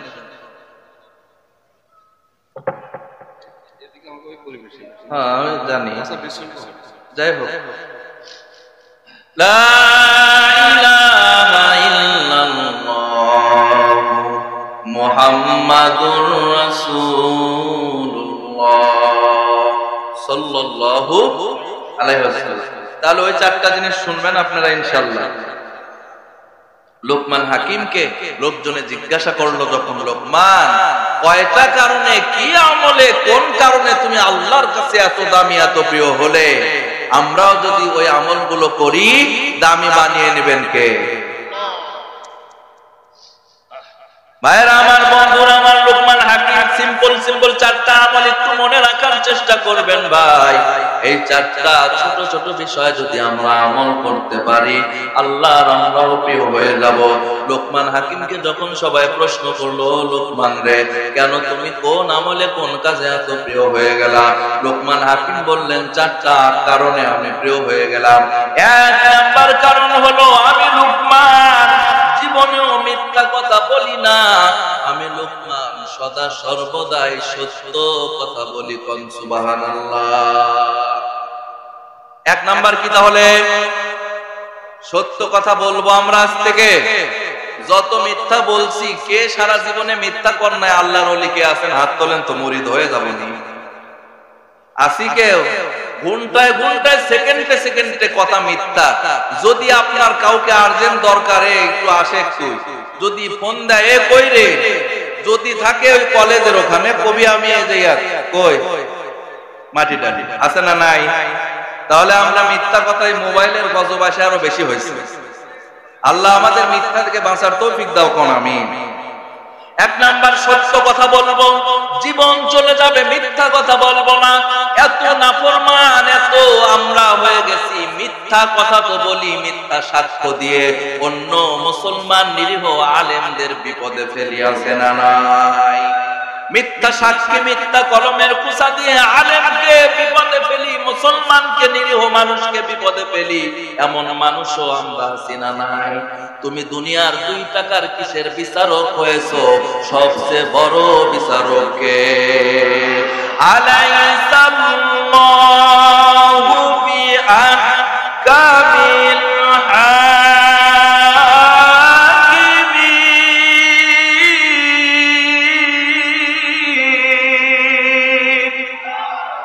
বলেন, কলমের কুসা, মুখের জবানের মিথ্যা কথা সাক্ষী দিয়ে ও 2 টাকার বিচারক বিচার করে নিরীহ আমার ইমানদার আলেমদের উপরে জুলুম করেছো। তোমরা মনে রেখো, বলে যেও না আমি আল্লাহ সবচেয়ে বড় বিচারক, ঠিক কিনা? এজন্য মিথ্যা বলবো না, মিথ্যা সাক্ষ্য দেব না, মিথ্যা কথা বলে কাউকে বিপদে ফেলবো না ইনশাআল্লাহ। 2 নাম্বার কারণ হলো আমানত রক্ষা করেছেন। লোকমান হাকিম বলেন, 2 নাম্বার যেটা আমি করেছি সেটা হলো আমি আমানত রক্ষা করেছি। কি রক্ষা করেছি? আমানত মানে হলো কেউ কিছু আপনার কাছে গচ্ছিত রাখলো বা কেউ কিছু আমানত রাখলো, সেটা পুঙ্খানুপুঙ্খানুভাবে সেটা ঠিক রেখে তার হাতে তুলে দেওয়া। কিন্তু এই আমানতের প্রচলনটা আমাদের মাঝে আর নাই। এজন্য ভাইরা আমার, আমানতদারিতা হতে হবে। 3 নাম্বার হলো বাজে কথা। লোকমান হাকিম বলেন, আমি লোকমান কোনোদিনও বাজে কথা বলি না। কি কথা বলেন না? আমরাও বলি না, মনে হয় বলি কি বলি না? এই যে মিটিং বলে, বাজার ঘাট, চায়ের দোকান, এরকম জায়গাগুলোতে বা কিছু লোক এক জায়গায় জড়ো হয়ে গেলে অনেক আজে বাজে কথা, মিথ্যা ফাহেসা, বেহুদা কথাবার্তা আমরা বলি কি বলি না? এজন্য ভাই বাবাজিরা আমার, আজে বাজে কোনো কথা বলা যাবে না। লোকমান হাকিম বলেন, 1 নাম্বার কি আমল বলেন তো? 2 নাম্বার কি আমল? আমানত রক্ষা করা। 3 নাম্বার আজে বাজে কথা থেকে বিরত থাকা। 4 নাম্বার লোকমান হাকিম বলেন, আমি সদা সর্বদাই দুনিয়াবি কথাবার্তা থেকে নীরবতা পালন করতাম। আল্লাহর নবীও হাদিসের মধ্যে বলেন, মান সমাতা নাজা, যে চুপ থাকে দুনিয়াবি কথাবার্তা থেকে বিরত থাকে, চুপ থাকে, সে নাজাত পায়, সে জান্নাত পায়। কোন সুবহানাল্লাহ। তাহলে একটু শেষবারের মতো বলবেন, লোকমান হাকিম কয়টা ছোট ছোট আমল করেছেন? 1 নাম্বার কি? 2 নাম্বার কি? আমানত রক্ষা এই বিষয়টা কি আমাদের মাঝে আমল করার মতো কিছু পয়েন্ট বা আমল করার সুযোগ আছে কি এখন? আমানত কিন্তু নাই। কিন্তু একটা জিনিস আছে, সেটা হলো আপনি কারো থেকে ধার নিলেন বা দোকান থেকে বাকি নিলেন, যেহেতু এটা বাজার, এই বাজার থেকে যদি 2-4 হাজার টাকার বাকি নিয়ে যায়, পরের দিন থেকে বাজার করবে অন্য জায়গা। কথা বলেন ঠিক কিনা? আমার এখানে এই বাজারের ব্যবসায়ী আছেন, কে কে হাত তোলেন তো? ব্যবসায়ীরা ওয়াজ শুনতেছেন আজকে বসে, এখানে হাত তোলেন। ও ওই পেলিয়াররা খালি ব্যবসার পেলিয়ার, ওয়াজ শোনার পেলিয়ার অল্প কয়েকজন, নাকি বলেন? যাই হোক ভাই, এই ব্যবসায়ী ভাইরা যে আপনারা উদ্যোগ নিয়ে ওয়াজ আজকে আয়োজন করেছেন, আপনারা এখানে শোনার দরকার নাই, না শুনলেও সওয়াব দিবেন কে? কারণ আপনারা শোনানোর ব্যবস্থা করেছেন, এজন্য সওয়াব দিবেন কে? এজন্য ভাই, যদি এই বাজারে কেউ কোনো দোকানে কেউ বাকি নেয়, ওই রাস্তা দিয়ে আর যায় না। বেজার হচ্ছেন ভাই? আমানতের সুযোগ না থাকলেও আমরা তো এটাও একটা আমানত মনে করতে পারি, ভাই এই জিনিসটা নিলাম 3 দিন পর দেব বা বিকালে দেব। বিকালে বলতে বলতে সারা জীবনই চলে। প্রিয় ভাই, তাহলে আমরা এরকম করব। আল্লাহ পাক এই 4টা আবারও মুখস্থ বলেন তো। 1 নাম্বার, 2 নাম্বার, 3 নাম্বার বাজে কথা না বলা, 4 নাম্বার চুপ থাকা। প্রিয় ভাইরা আমার, আল্লাহ পাক আমাদের এই কথাগুলোর উপরে আমল করার তৌফিক আল্লাহ পাক দান করুক বলে আমিন। হ্যাঁ, যারা বাইরে আছেন একটু সবাই ভিতরে চলে আসেন, বাইরে থাকলে একটু এলোমেলো হবে। আপনাদের জন্য একটু দাওয়াত আছে, একটু আপ্যায়নের ব্যবস্থা আছে, আপনারা একটু নিয়ে যাবেন সাথে করে ইনশাআল্লাহ। একটু ভিতরে চলে আসেন, এলোমেলো করবেন না ভাই ইনশাআল্লাহ। এতক্ষণ কোরআনের কথা শুনে যদি আমরা বিশৃঙ্খলা হই, তাহলে কিন্তু সব শেষ হয়ে যাবে। এজন্য সকলে দোয়ার আগে আস্তাগফিরুল্লাহ রাব্বি মিন কুল্লি জামবি ওয়া আতুবু ইলাইহি লা হাওলা ওয়ালা কুওয়াতা ইল্লা বিল্লাহিল আলিয়্যিল আযীম। বলে দেন।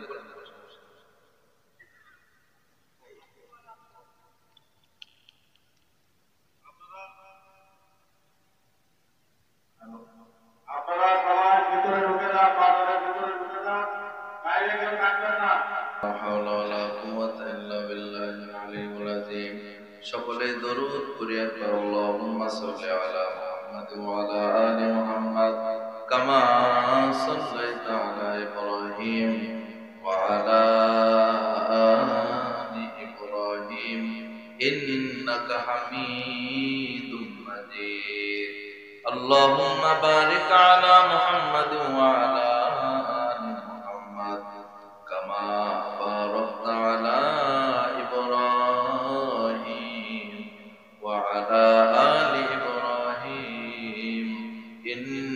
হামিদুম মাজিদ। হ্যাঁ, দোয়ার মধ্যে আপনাদের আপ্যায়নটি দিয়ে দেওয়া হবে। দোয়া করি আমাদের এই ব্যবসায়ী ভাইদের উদ্যোগে প্রতি বছর যেন এই মাহফিল আল্লাহ পাক করার তৌফিক দান বলে আমি, এবং এই মাহফিলের সাথে যারা সাহায্য সহযোগিতা করেছেন, বিশেষ করে আমার এই মাহফিলের সম্মানিত সভাপতি আজকের প্রিয় আবু বকর সিদ্দিক ভাই, আল্লাহ পাক তার ব্যবসায় বরকত নসিব করুক সকলে পড়ে আমিন। এলাকার গণ্যমান্য ব্যক্তিবর্গ, খাস করে আমাদের এই এলাকার ব্যবসায়ী যুবক ভাইরা যোগাযোগ করে আমাকে পর্যন্ত এনেছিলেন, বিশেষ করে যার বেশি অবদান আপনাদের এলাকার জামাই মোহাম্মদ ফেরদাউস ভাই সহ এলাকার যারা ইসলাম প্রিয় যুবক, যাদের কল্যাণে, যাদের চেষ্টায় আজকের এই মাহফিল সফলতা হয়েছে, আল্লাহ পাক সকলকে এই মাহফিলের ওসিলায় কবুল করুক সকলে পড়ে আমিন। আল্লাহুম্মা আমিন। রব্বানা যালামনা আনফুসানা ওয়া ইল্লাম তাগফির লানা ওয়া তারহামনা লানাকুনান্না মিনাল খাসিরিন। রব্বিরহামহুমা কামা রব্বায়ানি সগীরা। এ জীবনে না করিলাম বন্দেগি, গুনাহ করে কাটাই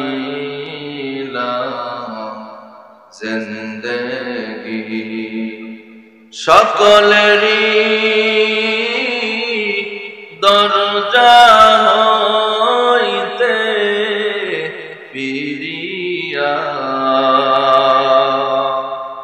তোমারি দরজায় রইলাম বসিয়া। তুমি যদি মাফ না করো আল্লাহ বান্দারে, বলো তো মার বান্দা যাইবে কারদারে। তওবা করে আবার তওবা ভাঙ্গিলাম,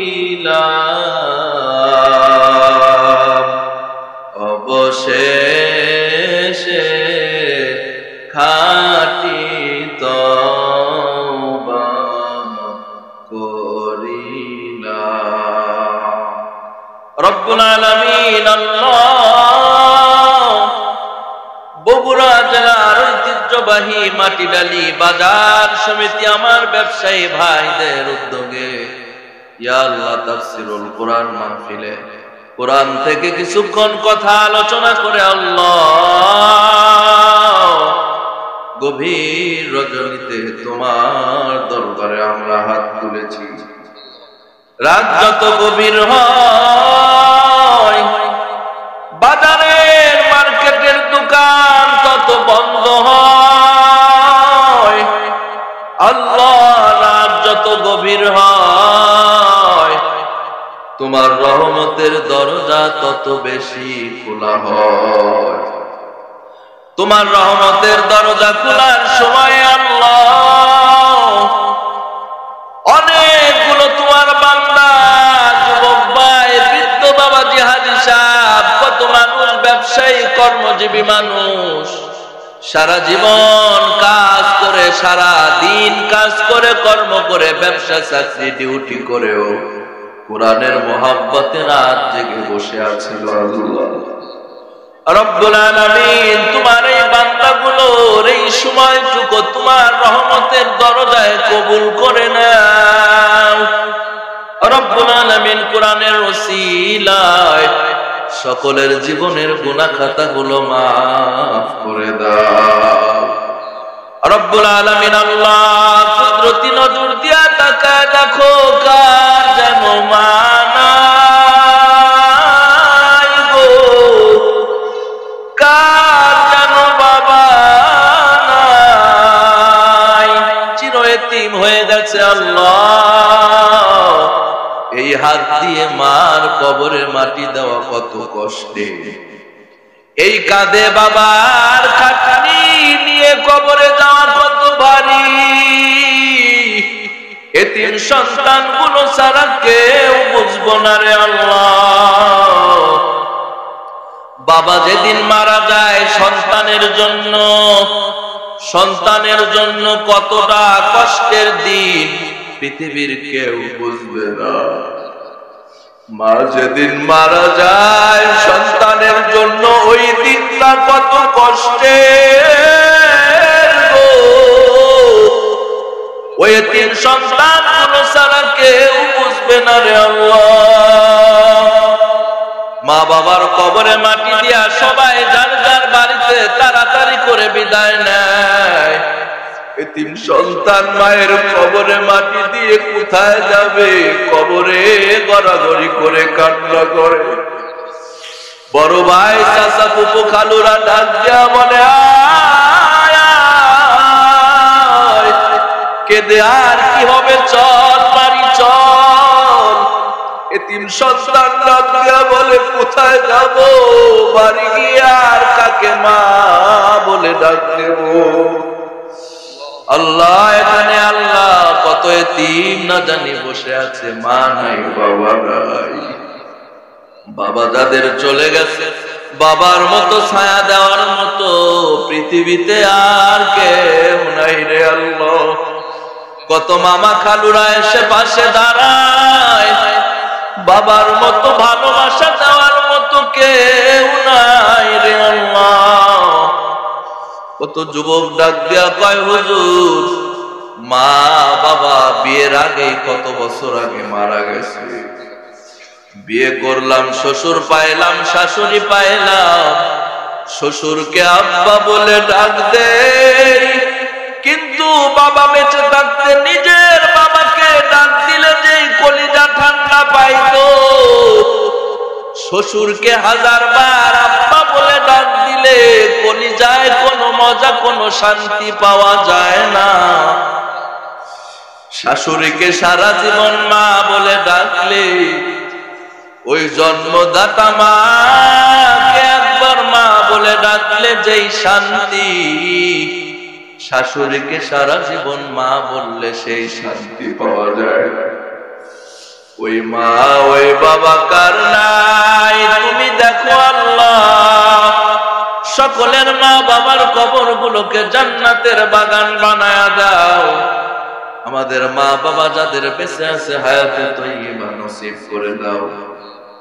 কুদরতি নজর দিয়ে তাকায় দেখে অসংখ্য মানুষগুলো হাত তুলেছে, কার মনে কি আশা রে আল্লাহ। গভীর রাতে কারো হাত খালি ফিরাইয়া দিও না, সকলের মনের নেক আশাগুলো পূরণ করে দাও। ইয়া আল্লাহ ব্যবসায়ী ভাইদের ব্যবসায় বরকত দান করে দাও, চাকরিজীবী ভাইদের বেতনে বরকত নসিব করে দাও, ছাত্র ভাইদের লেখাপড়ার রেজাল্ট ভালো করে দাও। ইয়া আল্লাহ বেকার যুবক ভাইদের কর্মসংস্থানের ব্যবস্থা করে দাও। ইয়া আল্লাহ মা বোনদেরকে পর্দার করার তৌফিক দান করে দাও, মা বোনদের মনের নেক আশা পূরণ করে দাও। কত মা বোনদের মনের আশা হুজুর দোয়া চাই, কত আলেমের ওয়াজ শুনি মনটা চায় সন্তান একটা হাফেজ আলেম হবে। কত মা কত বোনের আশা হাফেজের মা হবে। আল্লাহ মা বোনদের হাফেজ আলেমের মা হওয়ার তৌফিক নসিব করো। আল্লাহ কত মেয়েদের বিবাহ হয় না, সৎ পাত্রের ব্যবস্থা করে দাও। কত যুবক ভাইদের বিবাহ হয় না, সৎ পাত্রীর সাথে বিবাহের বন্দোবস্ত করে দাও। কত মানুষ আমরা কত আশা করি, খাস করে সবচেয়ে বড় আশা মক্কা মদিনার মুসাফির হব। আল্লাহ সবাইকে একবার হলেও মক্কা মদিনার মুসাফির হিসাবে কবুল করে নাও। আল্লাহ কত হাজী সাহেব এসে গল্প করে, মদিনার গল্প শোনায়, মনটা কাঁদে কবে জানি নবীর রওজায় গিয়া সালাম জানাবো। আল্লাহ সবাইকে একবার হলে ওই মদিনা মক্কার মুসাফির হওয়ার তৌফিক দান করে দাও। আল্লাহ খাস করে আল্লাহ এখানে যারা আমরা হাত তুলেছি, এত সুন্দর মাইকিং লাইটিং প্যান্ডেলের ব্যবস্থা যারা করেছে, আমার মাইকিং ডেকোরেটরের ভাইদেরকে ইসলামের জন্য কবুল করো।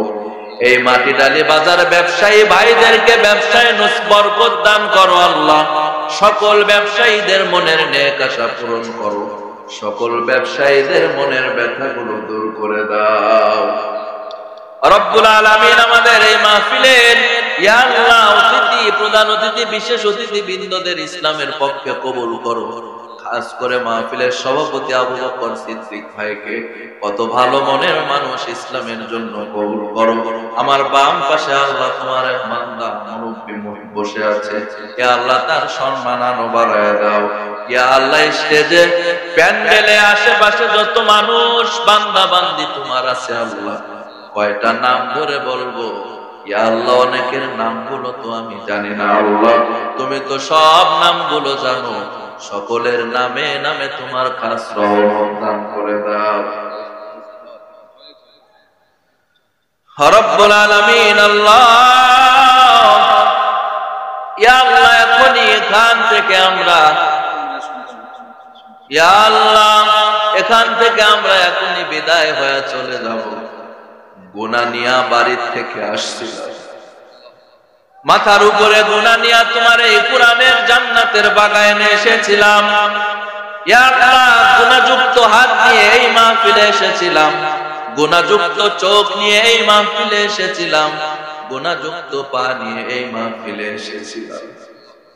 গুনাহমুক্ত করায়া নিষ্পাপ বানায়া আমাদের বাড়ি ফিরায়া নিয়ে যাও রব্বুল আলামিন। আল্লাহ, কত মা বোনের সন্তান হয় না, দোয়া চেয়েছে আল্লাহ নেক সন্তান, ইব্রাহিমকে ইসমাইলের মতো নেক সন্তান দিয়ে কোল যেরকম হাজেরার ভরে দিয়েছিলে আল্লাহ, আমার মা বোনদের নেককার সন্তান দিয়ে কোল জোড়ায়া দাও রব্বুল আলামিন। ইয়া আল্লাহ, খাস করে আল্লাহ এলাকার কবরস্থান গুলোতে এ আল্লাহ মাটি ডালির সকল পাড়া ঘরের ইয়া আল্লাহ নাসে কানাসে যত ময় মুরব্বি আপনজন কবরে শুয়ে আছে আল্লাহ, ইয়া আল্লাহ সকলের কবরের আযাব আজকের মাহফিলের উসিলায় ক্ষমা করে দাও রব্বুল আলামিন। খাস করে আল্লাহ ব্যবসায়ী ভাইদের উদ্যোগে মাহফিল, ব্যবসায়ী ভাইদের মা বাবা দাদা দাদি নানা নানি শ্বশুর শাশুড়ি পাড়া প্রতিবেশী আপনজন যারা কবরবাসী হয়েছে আল্লাহ সকলের কবর গুলোকে জান্নাতের টুকরা বানায় দাও রব্বুল আলামিন। আল্লাহ, ইয়া আল্লাহ, খাস করে আল্লাহ আমাদের মাঝ থেকে বড় বড় নক্ষত্র উলামায়ে কেরাম চিরবিদায় নিয়ে চলে যাচ্ছে আল্লাহ। আল্লামা সাঈদী বিদায় নিয়ে সারা বিশ্বকে শীতল করে দিয়েছিল। 2-3 দিন আগে আল্লামা লুৎফর রহমান ইয়া আল্লাহ একজন কোরআনের নক্ষত্র আমাদেরকে কাঁদিয়ে চিরবিদায় নিয়েছে আল্লাহ। কত উলামায়ে কেরাম চিরবিদায় নিয়ে এতিম করে চলে গেছে আল্লাহ। সকল উলামায়ে কেরামের কবর গুলোকে জান্নাতের বাগান বানায় দাও ইয়া আল্লাহ। উলামায়ে কেরাম এখনো যারা জালিমের কারাগারে বন্দী আছে মুক্তির ব্যবস্থা করে দাও রে আল্লাহ। মুক্ত বাতাসে ফিরে এসে কোরআনের ময়দানে আবারও মুক্ত বাতাসে কথা বলার তৌফিক দান করে দাও রব্বুল আলামিন। আল্লাহ, কত অসংখ্য যুবকের হাত তুলেছে, এক একটা যুবককে ওমরের মতো ইসলামের পক্ষে কবুল করো ইয়া আল্লাহ। সূরা লুকমান থেকে আল্লাহ কিছু কথা বলার চেষ্টা করেছিলাম, তোমার বান্দাগুলোর অনেক মনোযোগের ভিত্তিতে যতটুকু সময় সূরা লুকমানের আলোকে তাফসীর করা হলো আল্লাহ কথাগুলো আমল করার জন্য কবুল করে নাও রব্বুল আলামিন। ইয়া আল্লাহ, চলতে ফিরতে ইয়া আল্লাহ কোরআনের ময়দানে কত জায়গায় এক জেলা থেকে আর এক জেলা, একদিনে আর একদিনে কত জায়গায় যেতে হয়। বিপদ বালা মুসিবত থেকে সকল উলামায়ে কেরাম দ্বীনের দায়ীদের হেফাজত করো, কুদরতি ভাবে কোরআনের ময়দানে পৌঁছায় দিও আল্লাহ রব্বুল আলামিন। ইয়া আল্লাহ, দয়া করে মেহেরবানি করে আল্লাহ আমাদের সকলের মনের দোয়াগুলো কবুল করে নাও ইয়া আল্লাহ।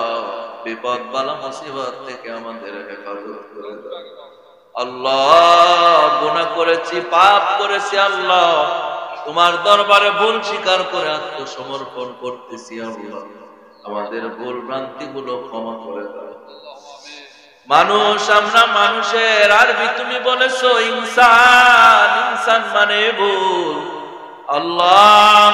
আমরা তো ভুলেই যাব, ভুল করেই গুনাহ করব, ভুল করেই গুনাহ করেছি, মাফ করে দাও আল্লাহ, মাফ করে দাও রব্বুল আলামিন। আল্লাহ, আল্লাহ, আশা করে তুমি আমাদের বানাইছো, ফেরেশতারা আমাদের বানাতে নিষেধ করেছিল ইয়া আল্লাহ। তুমি গর্ব করে বলেছিলে ফেরেশতা সবাই হানাহানি মারামারি করবে না, আমার কিছু কিছু বান্দা নেক আমল করবে, কিছু কিছু বান্দা রাত জেগে কোরআনের আলোচনা শুনবে আর করবে। আল্লাহ, তোমার প্রশংসিত বান্দাদের অন্তর্ভুক্ত আমাদের করে নাও, কোরআনের খাদেম হিসাবে আমাদের কবুল করে নাও আল্লাহ। কয়েকদিন বাদে মাহে রমজান আল্লাহ, রমজানের সিয়াম সাধনা করার তৌফিক দান করে দাও ইয়া আল্লাহ। সহি সালামতে আমাদের সিয়াম পালন করার তৌফিক দান করে দাও। মা বোনদের সিয়াম পালন করার তৌফিক নসিব করে দাও। মা বোনদেরও তোমার ইসলামের পথে কবুল করে নাও আজকের মাহফিল এখনই আমরা শেষ করে বিদায় নেব আল্লাহ। শেষবারের মতো একটাই আবদার, আমাদের সকলের জীবনের গুনাহ খাতা মাফ করে দাও। সুবহান রাব্বিকা রাব্বিল ইজ্জাতি আম্মা ইয়াসিফুন ওয়া সালামুন আলাল মুরসালিন ওয়ালহামদুলিল্লাহি রাব্বিল আলামিন। মরণের সময় আমাদের সকলের মুখে মধুর কালেমা জারি করে দিও সকলে পড়ি লা ইলাহা ইল্লাল্লাহু মুহাম্মাদুর রাসূল।